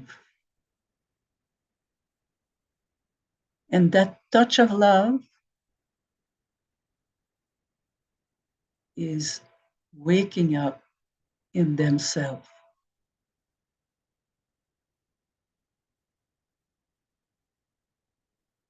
And they do the same. And love travels further and further and further. The whole planet now, you can sense it. The whole planet is vibrating with that tsunami of love.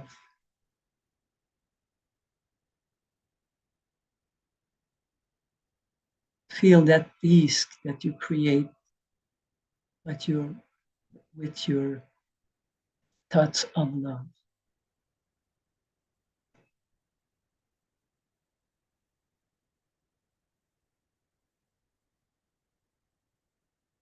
We are one. We are made of infinity. We are part of infinity. What a wonderful feeling. The power of love.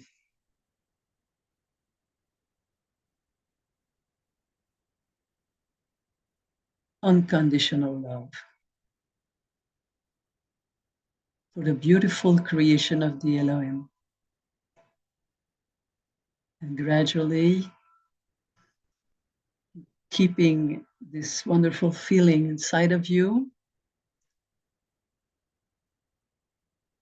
I thank you for joining me and for sharing the power of your love. Every 59th minute of the hour, wherever you are on this planet, people meditate for love. So don't wait for an email invitation. Just look at your clock. If it's 9:59, take a minute and feel love. And when you feel it, it goes out of you and it travels with no border. Thank you again. Thank you, Nicole, so much for the meditation. Feeling is the most important thing. To kind of feel each other, feel infinity, feeling everything. Like I think Adam Apollo mentioned it, like there's quantum connection with the whole universe, right? So if we, and Rael in his speech in the video, talking about how love, thoughts of love is more powerful than atomic bombs, and it has a immeasurable reach. We don't really understand it yet. So it's really important to get together, and even if you don't see other people thinking about love, now you know there's a large amount of people that do it every hour. Even if you don't know they're there, they are. So you can synchronize with them. I think we can continue actually in this with this vein, with this vibe, I should say. We want to talk about to finish basically this conference for the last bit. Want to talk a little bit more about disclosure, what's happening with disclosure. We'll do this with wonderful Neil Gar, and after Neil, I will talk about what the Alliance is actually doing, what it has achieved over the year, for one, and also what's the plan for next year. For those of you that are connected with the organizations or as individuals, to latch on to follow us and to support the activities of not only the Alliance proper, which is the diplomatic elements, but also its whole network, which is a network of love and information and freedom. So let me, I mean, you already know him. We've heard him all throughout this evening. Neil is going to talk about the last 100 years of disclosure, basically, and the history of it. And for those of you who don't know, Neil has had a journey of his own. It started over 20 years ago, really. It comes from humble beginnings, brought up in a Hindu family, and in the US, was it? Yeah. In England. And then I moved to the US. Okay, there you go. But what's amazing about your story, and I'll let you say a little bit of it, because I know the story is, there's a whole concept around it, but it's a story of awakening and consciousness, I think, would be a good way to describe it, and providing us with a portal to ascension for this conference, but also the many, many, many other conferences that develop the concept of consciousness, unicity, and love. I appreciate you, and I see you, Neil. Thank you. Thanks, brother. thank you for what you're doing, and everybody should connect with the portal and see this content and encourage you. Now, Neil, why don't you? Yeah, let's do it. So I Yeah, was thinking that, Adam actually did the timeline a little bit. He did it in the shorter amount of time. So I'm going to have some interaction here to see where everybody's feeling to decide what we're going to talk about here. And but first of all, I was in a hotel room 5 minutes ago. Now I've transported to the Pleiades. Okay, so I just want to let you know that I'm hailing in from the Pleiades in this moment, and I'm completely jet lagged because I got in from London at 4 a.m. and it's like 3 a.m. now London time. So I'm in a lucid state, which is probably perfect for this moment. So what I wanted to do, everybody, is there's a few different topics. Yes, the 100-year timeline, and Adam did go through like 70, 80 years of it in a shorter period of time. But then there's a couple other topics that are also relevant, and I want to see what you in the audience, what everybody tuning in wants to go into. So here are the options. Okay, we have dimensions. So what are dimensions? The history of the physics understanding of dimensions, which goes into the fourth dimension, the tesseract being time, and then also into the fifth dimension and what that means.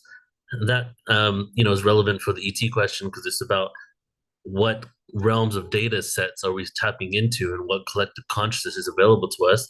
So that's one. And the other one, so dimensions, okay? And then the other one is welcome to the Milky Way galaxy. Do you want to know about anomalies of the Milky Way galaxy that kind of just show you that what we feel we know about the Milky Way galaxy maybe isn't exactly what is, compared to what we're being told and what is actually true.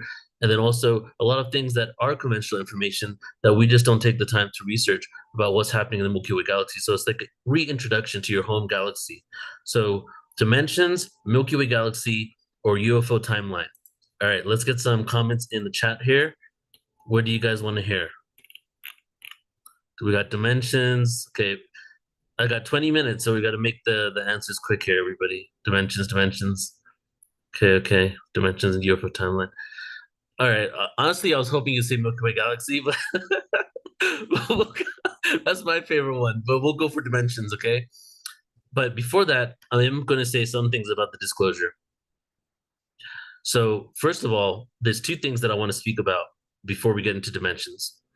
And the one thing is what was shared on Joe Rogan's podcast, actually. If I had more time with Ruben, I would have wanted to talk to him about this, was, I'm not going to give too much of a backstory. Hopefully you've been following the David Grush story.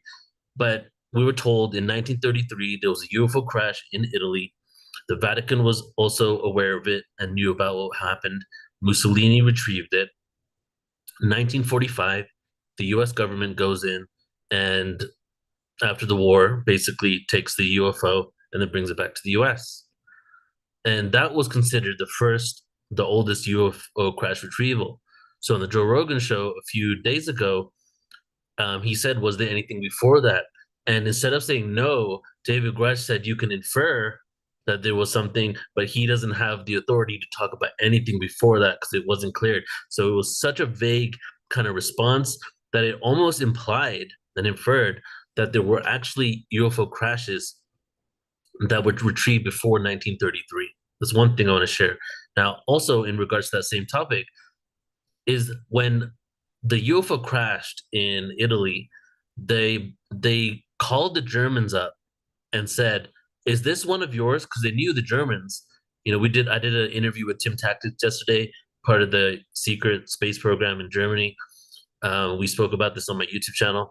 And the Germans were dealing with very advanced technology from like 1920 up until, obviously the world wars. And so Italy knew that. So they called in the Germans and said, "Hey, is this yours?" And the Germans are, "No, but I would love to find out what it is as well," which started a joint effort, scientific effort between the Germans and the Italians that could have been the preface and even partly the main reason why they became allies during the war, right? And he also alluded to that the World War II could have actually had to do something with ET technology. It was very vague about it all, but the vagueness kind of like you have to read between the lines, and that's some of the stuff that I extracted from there. So that's very interesting because I'm starting to get to a point where I'm feeling like almost every war, almost every war has something to do with extraterrestrial technology and the advancements and the disclosure of this information. A whistleblower told me many years ago, if there's one thing that the Russians and the US government can agree on, is not to disclose the existence of extraterrestrials and UFOs. It's like this unspoken secret that these organizations and these places have. Another one is nuclear bases. We talked about that a little bit. I just want to clarify this. A lot of people think that the cabal is everybody in the government is cabal and they're part of some elite nefarious agenda because they're trying to weaponize space and that they think everything is nuclear warheads, that we need to basically create technology from the UFOs and all that, right? A lot of people believe that, it's some hardcore nefarious agenda. Yes, there probably are factions of that. But the way I see it is that many of these people in political office, were generals, worked in the Air Force, are in national security, and all of them, all the congressional members and beyond, all are involved in national security because that's part of their job, even though they're corrupt on many other levels. That's part of their job is national security. What happens when you see unidentified craft, and they're not in the world that we're in, flying over nuclear bases? What are you going to think if your job is national security and you've even been in the military and now you see a craft and you don't even know about the existence of ETs over a nuclear base? Well, you're going to think that there may be a foreign adversary or there's a threat to national security. So why is it that the military is behind all this disclosure? The Pentagon's behind all this disclosure? Congressional people are talking about, is it a threat? Isn't hardcore just the nefarious agenda?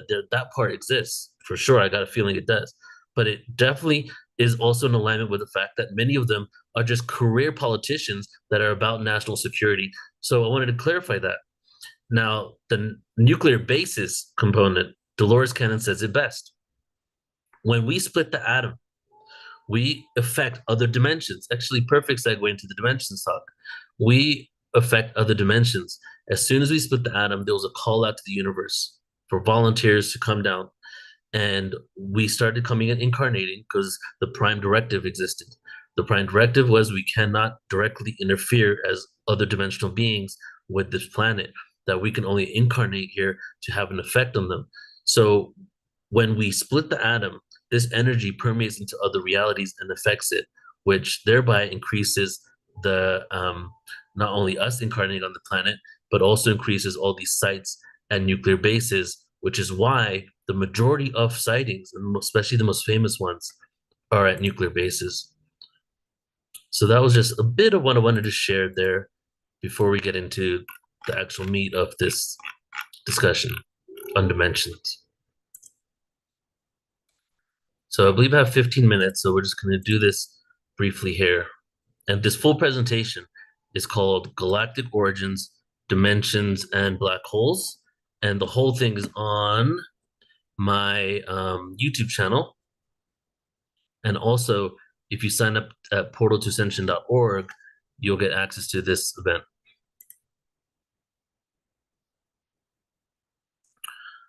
So here we go, dimensions. And this first image you see here is just a basic depiction of dimensions. We have one dimension, which is the line right there with a dot on it. We have the two dimensions, which is the X and Y axis. Then we have the three dimensions. But within this, we actually have a fourth dimension. And we'll get to what that fourth dimension is in a second in the three-dimensional image. So it's important to note, because we talk about dimensions as in higher and lower dimension, right? And even Ruben alluded to this too, not to talk about hierarchy so much when he was explaining something. And that is something that I see as a Yuga cycle kind of phenomenon. We speak about dimensions and even levels of consciousness in the terms of hierarchy, higher dimension, lower dimension. But do these beings that are in higher dimensions see us as lower than them or another experience than them? when we've been in the Yuga cycle that we've been in the Kali Yuga, part of that is the cycle of authority and hierarchy. And within that, we tend to label things as better than or less than by giving it a hierarchical symbol. So also higher frequency is not always this descriptive phrase when describing harmonious or more advanced dimensions. So what I prefer to do is when I speak about dimensions, or what someone would say higher frequency is harmonic compared to disharmonic, right? Is this a harmonic dimension, harmonic reality, or disharmonic one? The third dimension, we have length, width, and height. So and then within that, there's a dimension that adds solidity to the two-dimensional experience. But the fourth dimension, so now a lot of people have said along the 20-something years I've been into all this, why do we miss the fourth dimension? Some people are anti-fifth dimension activists because they're like, why are you talking about the fifth dimension? Where's the fourth? Why do we jump from the fourth? Well, my take is we exist in the fourth. It's the unseen reality that we're within. And you can see this dimensional graph at the below right there. We have length, width, and height, right? 3 dimensions. You don't have an actual space-time reality until you lodge an object within the 3 dimensions. The lodging of that object in those 3 dimensions is the fourth dimension. The existence of our physicality and our reality and us moving through those 3 dimensions is the fourth dimensional space. Some people call it time. It also could be in the astral dimension. So time as the fourth dimension. In the theory of special relativity by Einstein, time is considered the fourth dimension. In this theory, space and time are unified into a fourth dimensional space-time. And in mathematics, we have the fourth dimension, which is often considered a spatial dimension, but exists beyond our 3-dimensional physical reality. So what I'm doing with this slide here is showing you the different areas of study and how they perceive the fourth dimension. So in string theory, they propose the existence of extra spatial dimensions beyond the 3 that we're familiar with. So spatial dimensions would be space-time and us moving through it. And in parallel universes, in some interpretations of theoretical physics, the fourth dimension is associated with the idea of parallel universes or alternative realities. And then, of course, in our world here, the spiritual and philosophical dimensions, the fourth dimension can be viewed as a realm beyond the physical where consciousness, spirituality, or higher states of existence reside. It is often considered a dimension of experience or perception that transcends a third-dimensional world. And in time travel, which we'll get to in a second, an individual may move through time as if it was a spatial dimension, allowing them to visit the past or future. So the fourth dimension could not only just be time and solidity within those 3, but also give us the ability to move through time if we can tap into it. The way I see it is that we have been, for lack of a better term, a victim to the fourth dimension, because the fourth dimension is time. We age, things move forward in this linear fashion. We're stuck within this timeline. Part of us moving into the fifth dimension, which is, we'll get to in a moment, is us becoming the masters of the fourth dimension.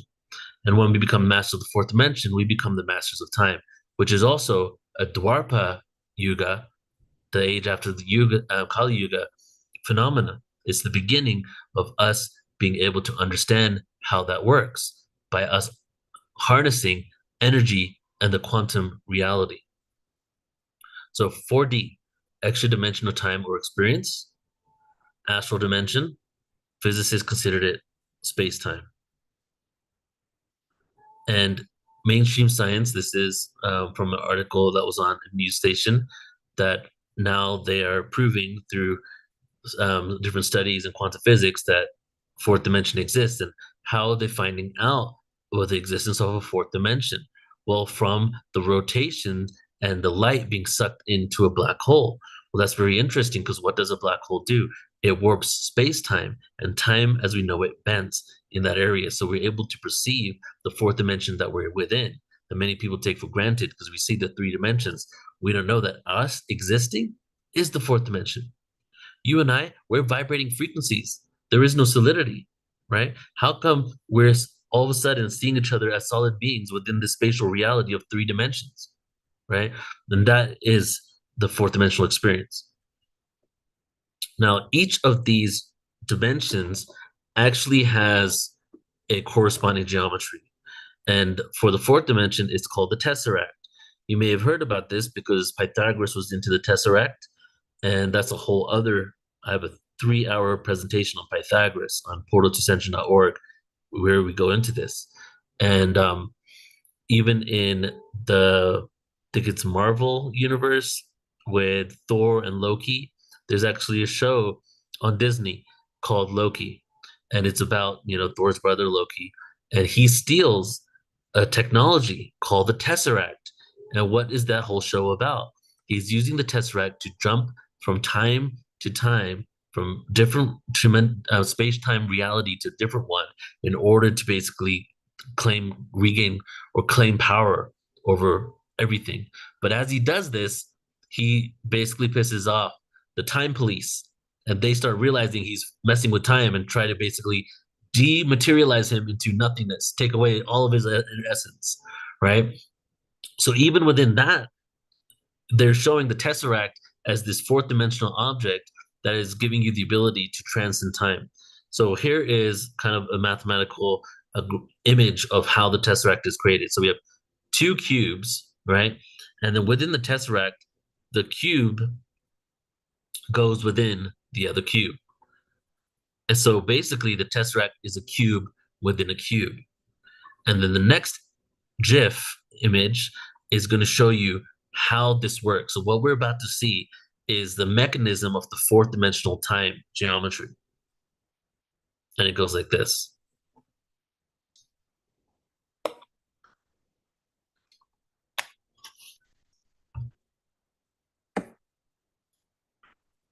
Just in case you didn't see it. So it's going, it's like a bottle in a boat in a bottle.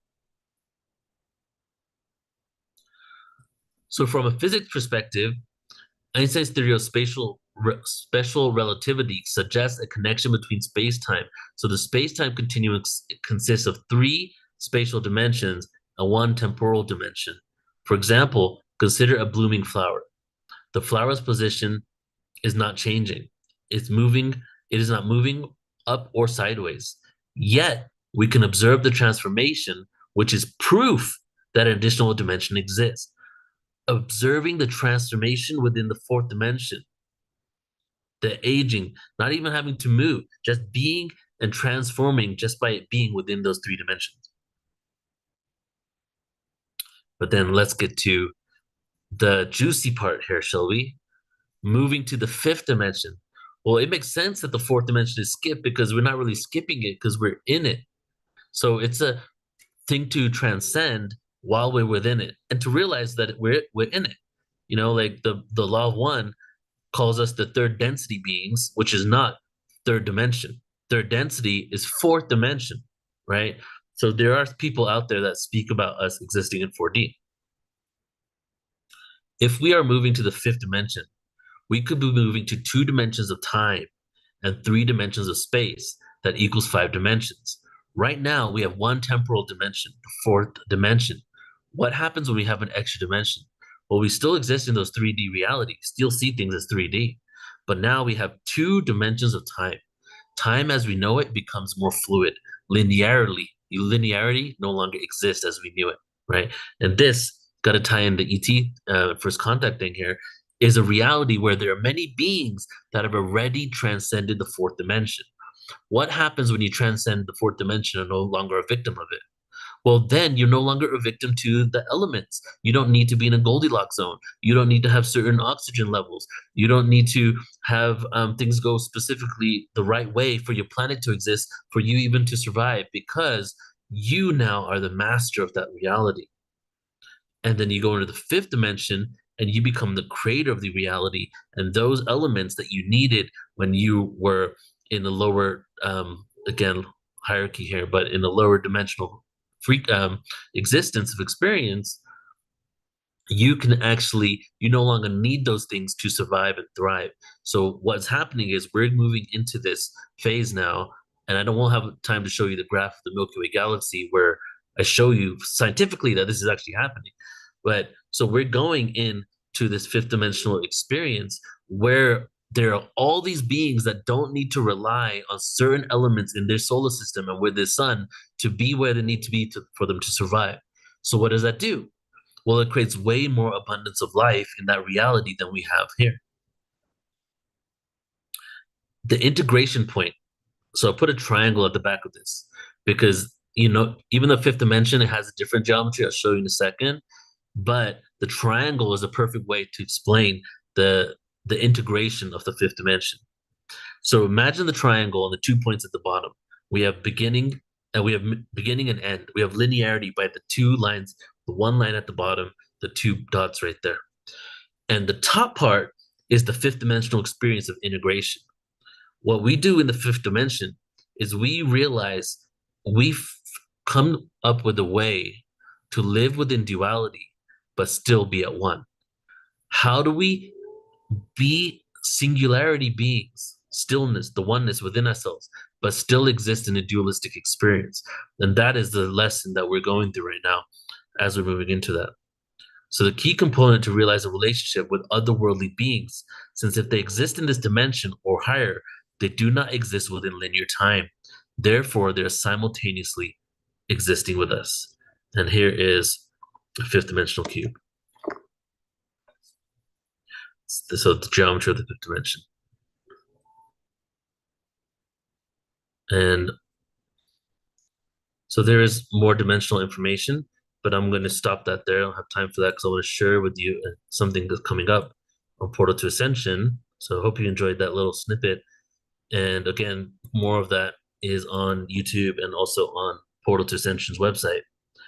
Now I want to share this with you guys because we are doing our second annual Ultimate Star Beings Conference in January. We're dedicating a Portal to Ascension 2024 Galactic Origins theme at Portal to Ascension. And we have a lot of celebrations because of it. So this one is a 4-day, 100% free, 11-hour a day conference, the Ultimate Star Beings Conference, okay, with all these amazing people. And the day before the event, we're doing free live streams on YouTube. For everybody on YouTube, this is going to be on YouTube as well. So the day before this event, we're doing a Galactic Origins panel, an Experiencer panel, an AI panel, an Ascension panel. And then we go into 4 days with just all of this information and content. And the reason why we're doing this is the same reason that I started this event out with today, is that it's really time to move from who is this, what is this, to let's start educating ourselves to who these beings are and our connection to them and the ancient scriptures and the information that is coming from these experiences and these messages. Mary Rodwell is going to be sharing insights from children that have their memories of the extraterrestrial lives. Geraldine Orozco will be sharing holographic DNA information. So it's going to be a really powerful event. And so you can sign up for that at portaltoascension.org. So thank you all for tuning in. Appreciate you all. Thanks a bunch, Neil. My pleasure, brother. Yeah. And appreciate you also, Scott. Thanks for being here as well, because this last segment, I think, can involve. I'm going to give news, of course, but I think it can involve all of us, because I would like to have the participation of the chat in this. Like, I'm going to give a report about what happened in the last year with the Alliance, kind of a final report, and what we're heading into. But the Alliance is about everybody. There's going to be a bit about the embassy and stuff like that. We already talked about it somewhat in the last while, but it's also about the activities of the Global Peace Tribe, and also what you're doing, Neil and Nicole. If you're still here, there's stuff that even the IRM is doing. Since you're available, maybe we can tap into that. Especially if there's questions specifically to directed to some of these organizations. But let me kick this off by giving you the news from the past year from the Alliance perspective.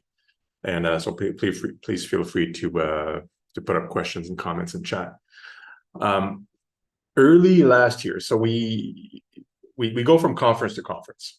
right? So last conference was 2022, yeah, early October. So about a year has passed.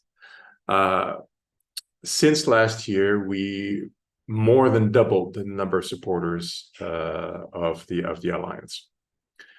So we went from, I think, somewhere around 800,000 supporters to nearly 2 million.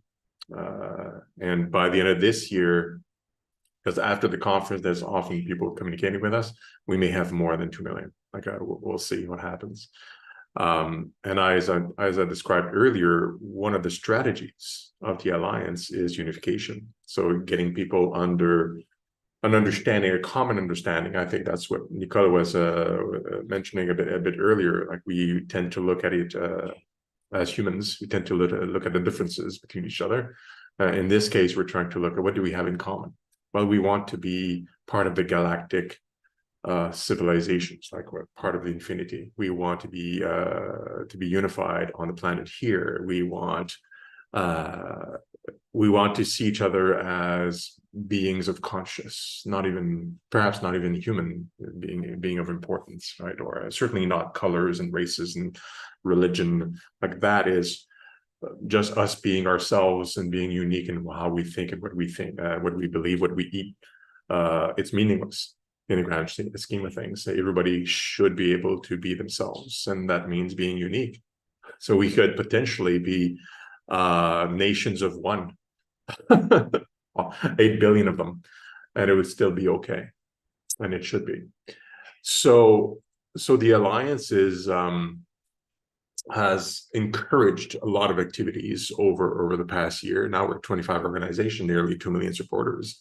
And our aim is for after this conference, leading to the next one, which will be at the end of next year, will be to double that again. That's an ambitious goal.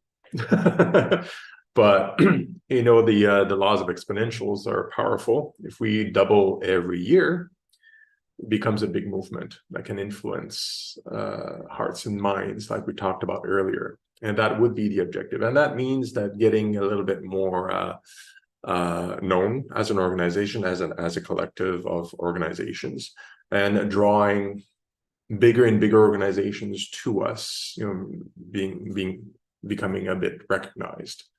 So that's from the networking side of things. That is the objective for me leading into next year. Currently, we also grew to achieve all that. We grew the number of volunteers because all this activity requires work, and we are an organization that's fundamentally based on volunteerism and entirely funded by donations. And we just this year started opening up on our website a way for people to donate to kind of manage operations and administration and basic stuff, you know, for the organization. We were all doing it out of love and with our sweat. Not everything, including end of year taxes, things cost money. So we started doing that during the year, just like I think last month.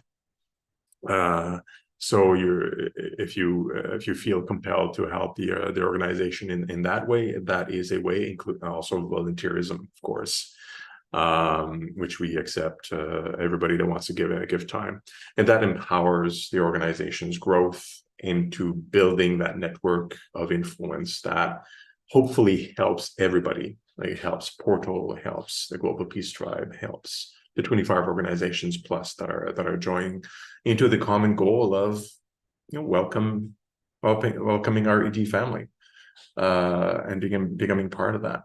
That is the ultimate goal. So, the Alliance keeps focused specifically on growing that, helping the organizations do what they do best, right?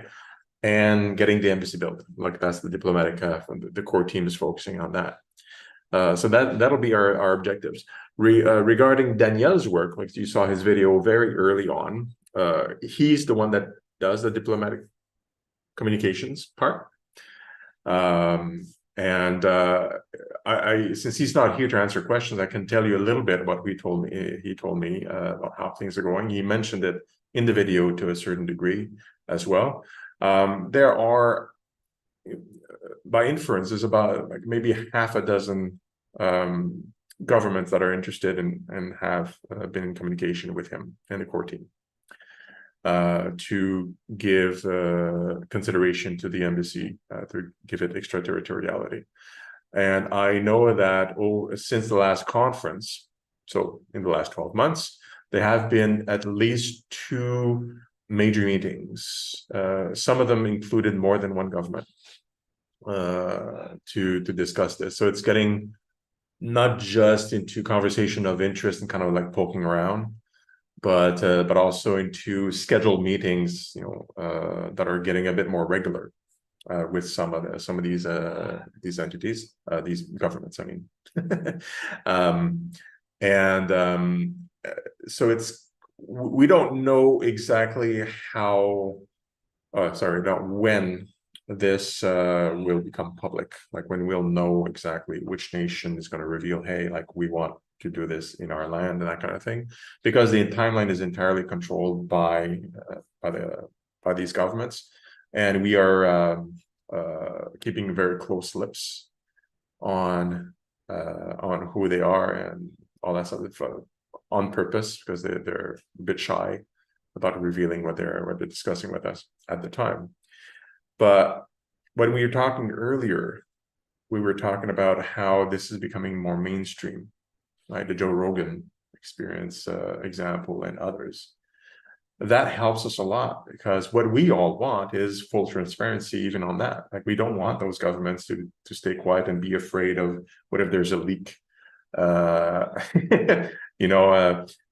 We'd like it to be just normal conversation and people to be excited about it, and not creating some backlash for the governments, so that we could reveal exactly, well, these are the nations that are talking with us, and that would be cool to me. Like, I'd love to know, but Danielle doesn't tell me. so I can't tell you a whole lot, but it is moving in that direction. It can be very, very, a reveal can happen very quickly. The Project Titan that was mentioned brings to the floor of the United Nations by San Marino government a motion to that'll be discussed, maybe 2024, to create that commission that'll evaluate the ET. What would the United Nations do essentially if there was ET contact? So there's a preparation officially being brought by a nation into the United Nations to discuss that, to make the committee. United Nations is it's not a fast-moving entity. It's slow, but if it's on the floor, then it becomes news, because it's open doors. There is a question from Dia Teresi, and this is directed to you, Nicole. So I'm just going to read it for everybody, but you can answer this. Comment on how it came about that Joseph Smith is who and what you describe him as, and what has developed as a Church of the Latter-day Saints, which appears to be quite different from the Elohim, even though they refer to the Melchizedek priesthood. Thank you in advance. So can you answer this question? Well, I can answer part of it. I mentioned that the Elohim had about 40 prophets, messengers, who were trained to guide humanity in different places of the planet, and Joseph Smith was one of them. Now, I don't know enough about the theology of Joseph Smith and his teaching, but I invite Jan to Daya to read The Intelligent Design, and she might find answers related to the teaching that she mentions there.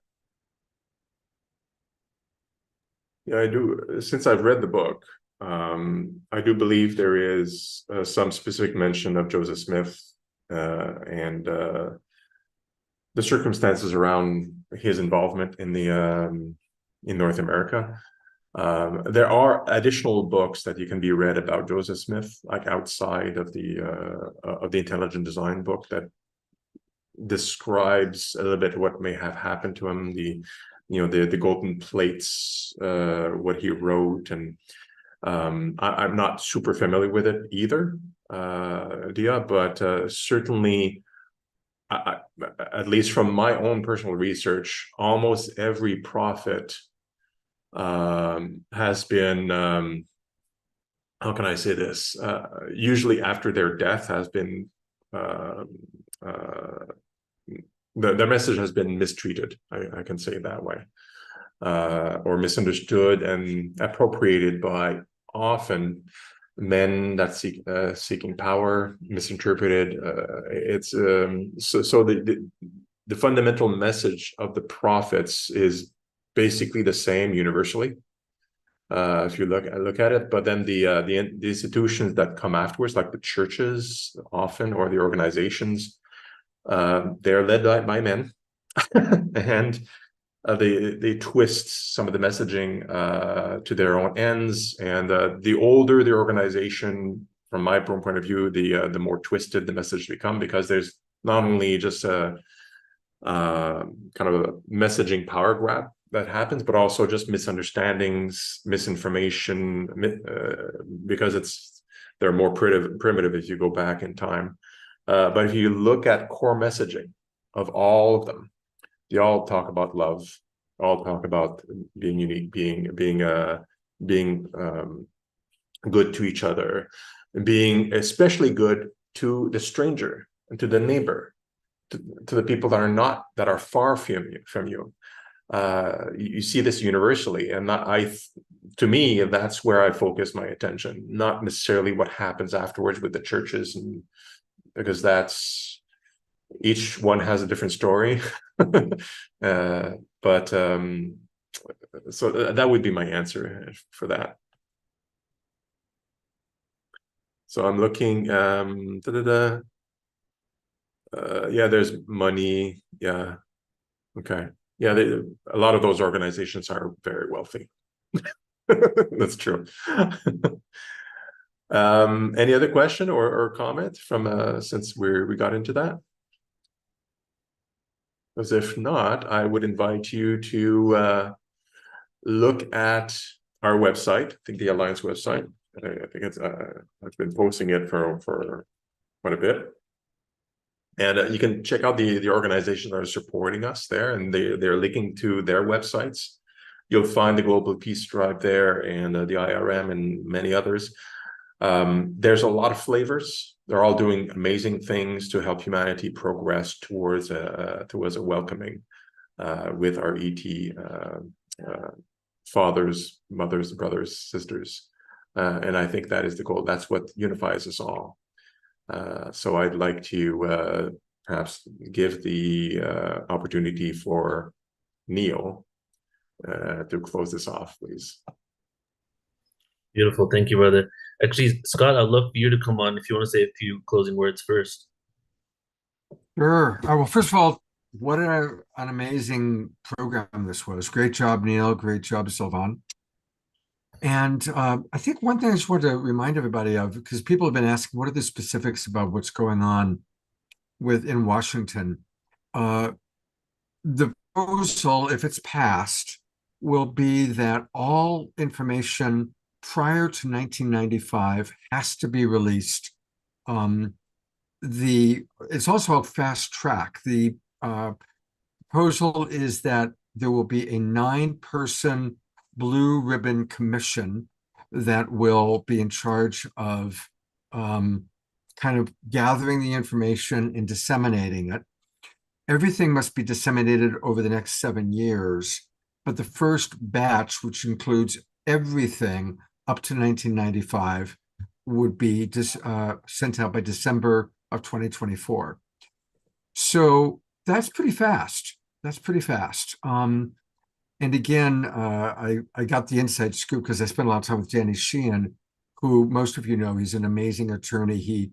Way back when he was a young man, who helped expose the Pentagon Papers. He represents the indigenous people at Standing Rock. He represented Karen Silkwood. I mean, this is the guy who's been fighting. He's been like the good attorney on every major case for 40 years. And he's actually working pretty closely with both the Vatican and the government in trying to make all of this happen. So in the big world, in the external world, there is exciting stuff going on. But then again, it's all about all of us, as I've said a few times, really locking arms and supporting Sylvain, supporting Neil, support the Global Peace Tribe, supporting each other to create this beautiful awakening world. Yes. And speaking of awakening world, I want to say hi to all my awakening world audience. And as soon as I'm done here, I'm going to come zipping into my Awakening World Zoom room, and we'll kind of chat about what we heard today and answer some questions. So I look forward to being with all of you in your Zoom room in a few minutes, in our Zoom room. But it's been really nice to be in your Zoom webinar room here, Neil, and and once again, it's always fun to collaborate. I look forward to many wonderful collaborations with you in the future. You too, brother. All right, everybody. So to close out, my closing is going to be some poetry. I feel that'll be a good way to end for today. But want to also just remind you guys one more time about the conference, the Ultimate Star Beings Conference, which is going to be January 12th to 15th, 4 days. And if you check out Portals Ascension, go to upcoming events, you'll see that we have a lot of incredible things going on from now up until then. We're putting out a lot of content. We're releasing our Atlantis conference. We have 2-day Atlantis conference, 10 hours a day, is going live in 2 days on YouTube. So you get the most fully, I would say, the most fully comprehensive Atlantis event ever. 20 hours of content is going to be released. So please do tune into that. But if there was one thing that you would choose to tune into, the Star Beings one, I want to make that event 10,000 people. I want to do mass meditations where we're coming together to really shift the consciousness, but also call in the benevolent energy of the star beings so that we can start realizing that we're intricately connected to not only them, but each other. So tune into that. Okay, so now I'm going to go ahead and do some poetry. And the way I want to do this is let's all take off our cameras. I'm going to put on a journey through space and do some poetry over a journey through space. So it'll be kind of like a cool visual. And the 2 poems that I'm going to do, one is called The Void. And we're going to start out with this one. And it's split into 3 parts. So it goes The Void. Well, it's called The Beginning. The Void, the Light, and the Darkness. So we talk about the void that we all came from, talking about the light and the darkness, the duality and the split. And then the other one is called Rejoin the Galactic Federation, which I think is in perfect alignment for what we've been sharing all day today. So here we go. I'm going to put this video on and we shall begin.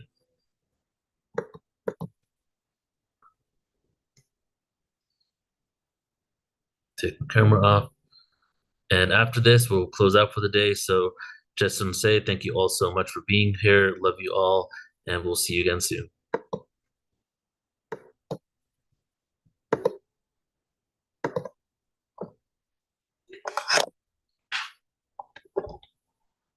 The Void.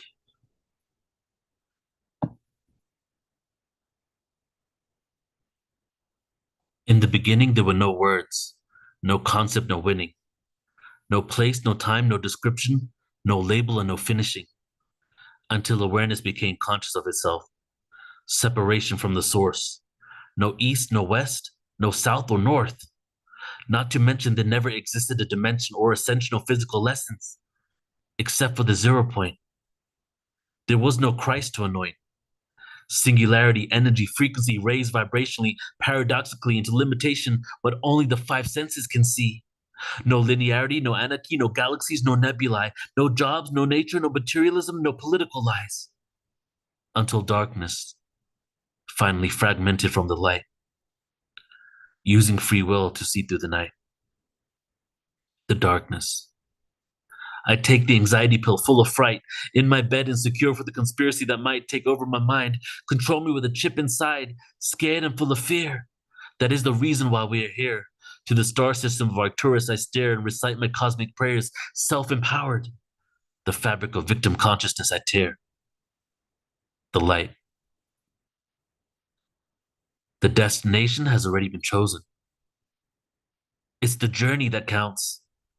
Every day we transcend, no doubt, living in the now. realizing it's all a projection of a co-creation of our own subconscious mind.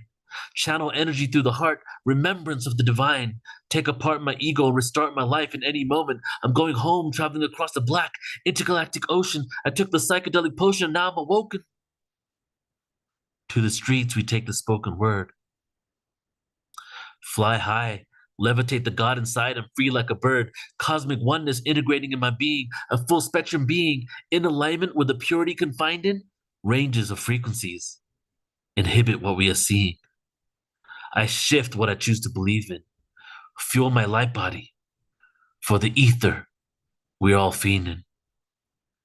Fuel our light bodies. For the ether, I'm fiending. And now it is time for us to call out into the cosmos, to send out the signal that we're at our next stage of evolution. The baggage of the old reality, the old paradigm, we cannot take with us as we enter this black hole and emerge into a new dimension. And it is time for us to join the Galactic Federation. Uniformation across all intergalactic nations.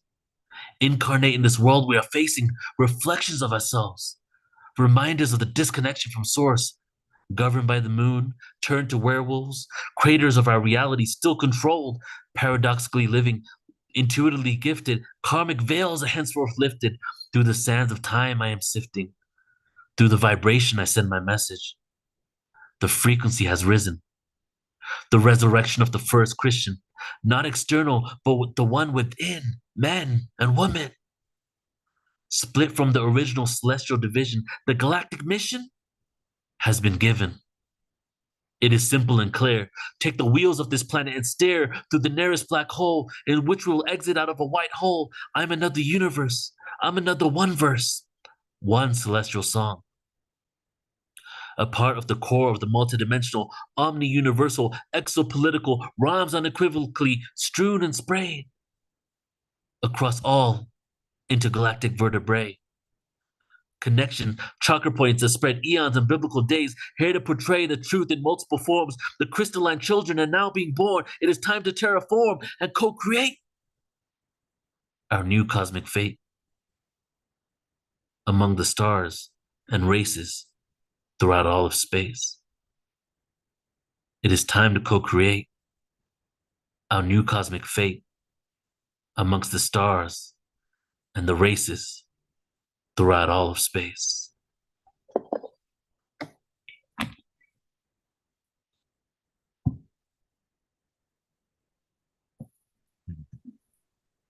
Thank you, everybody. Thank you, Neil. That was beautiful. I love your poetry. Thanks, brother. Love you, man. See you all. Have a beautiful night, everybody. Thanks, Sylvain. Thanks, Nicole. Thank you. Bye. Bye-bye.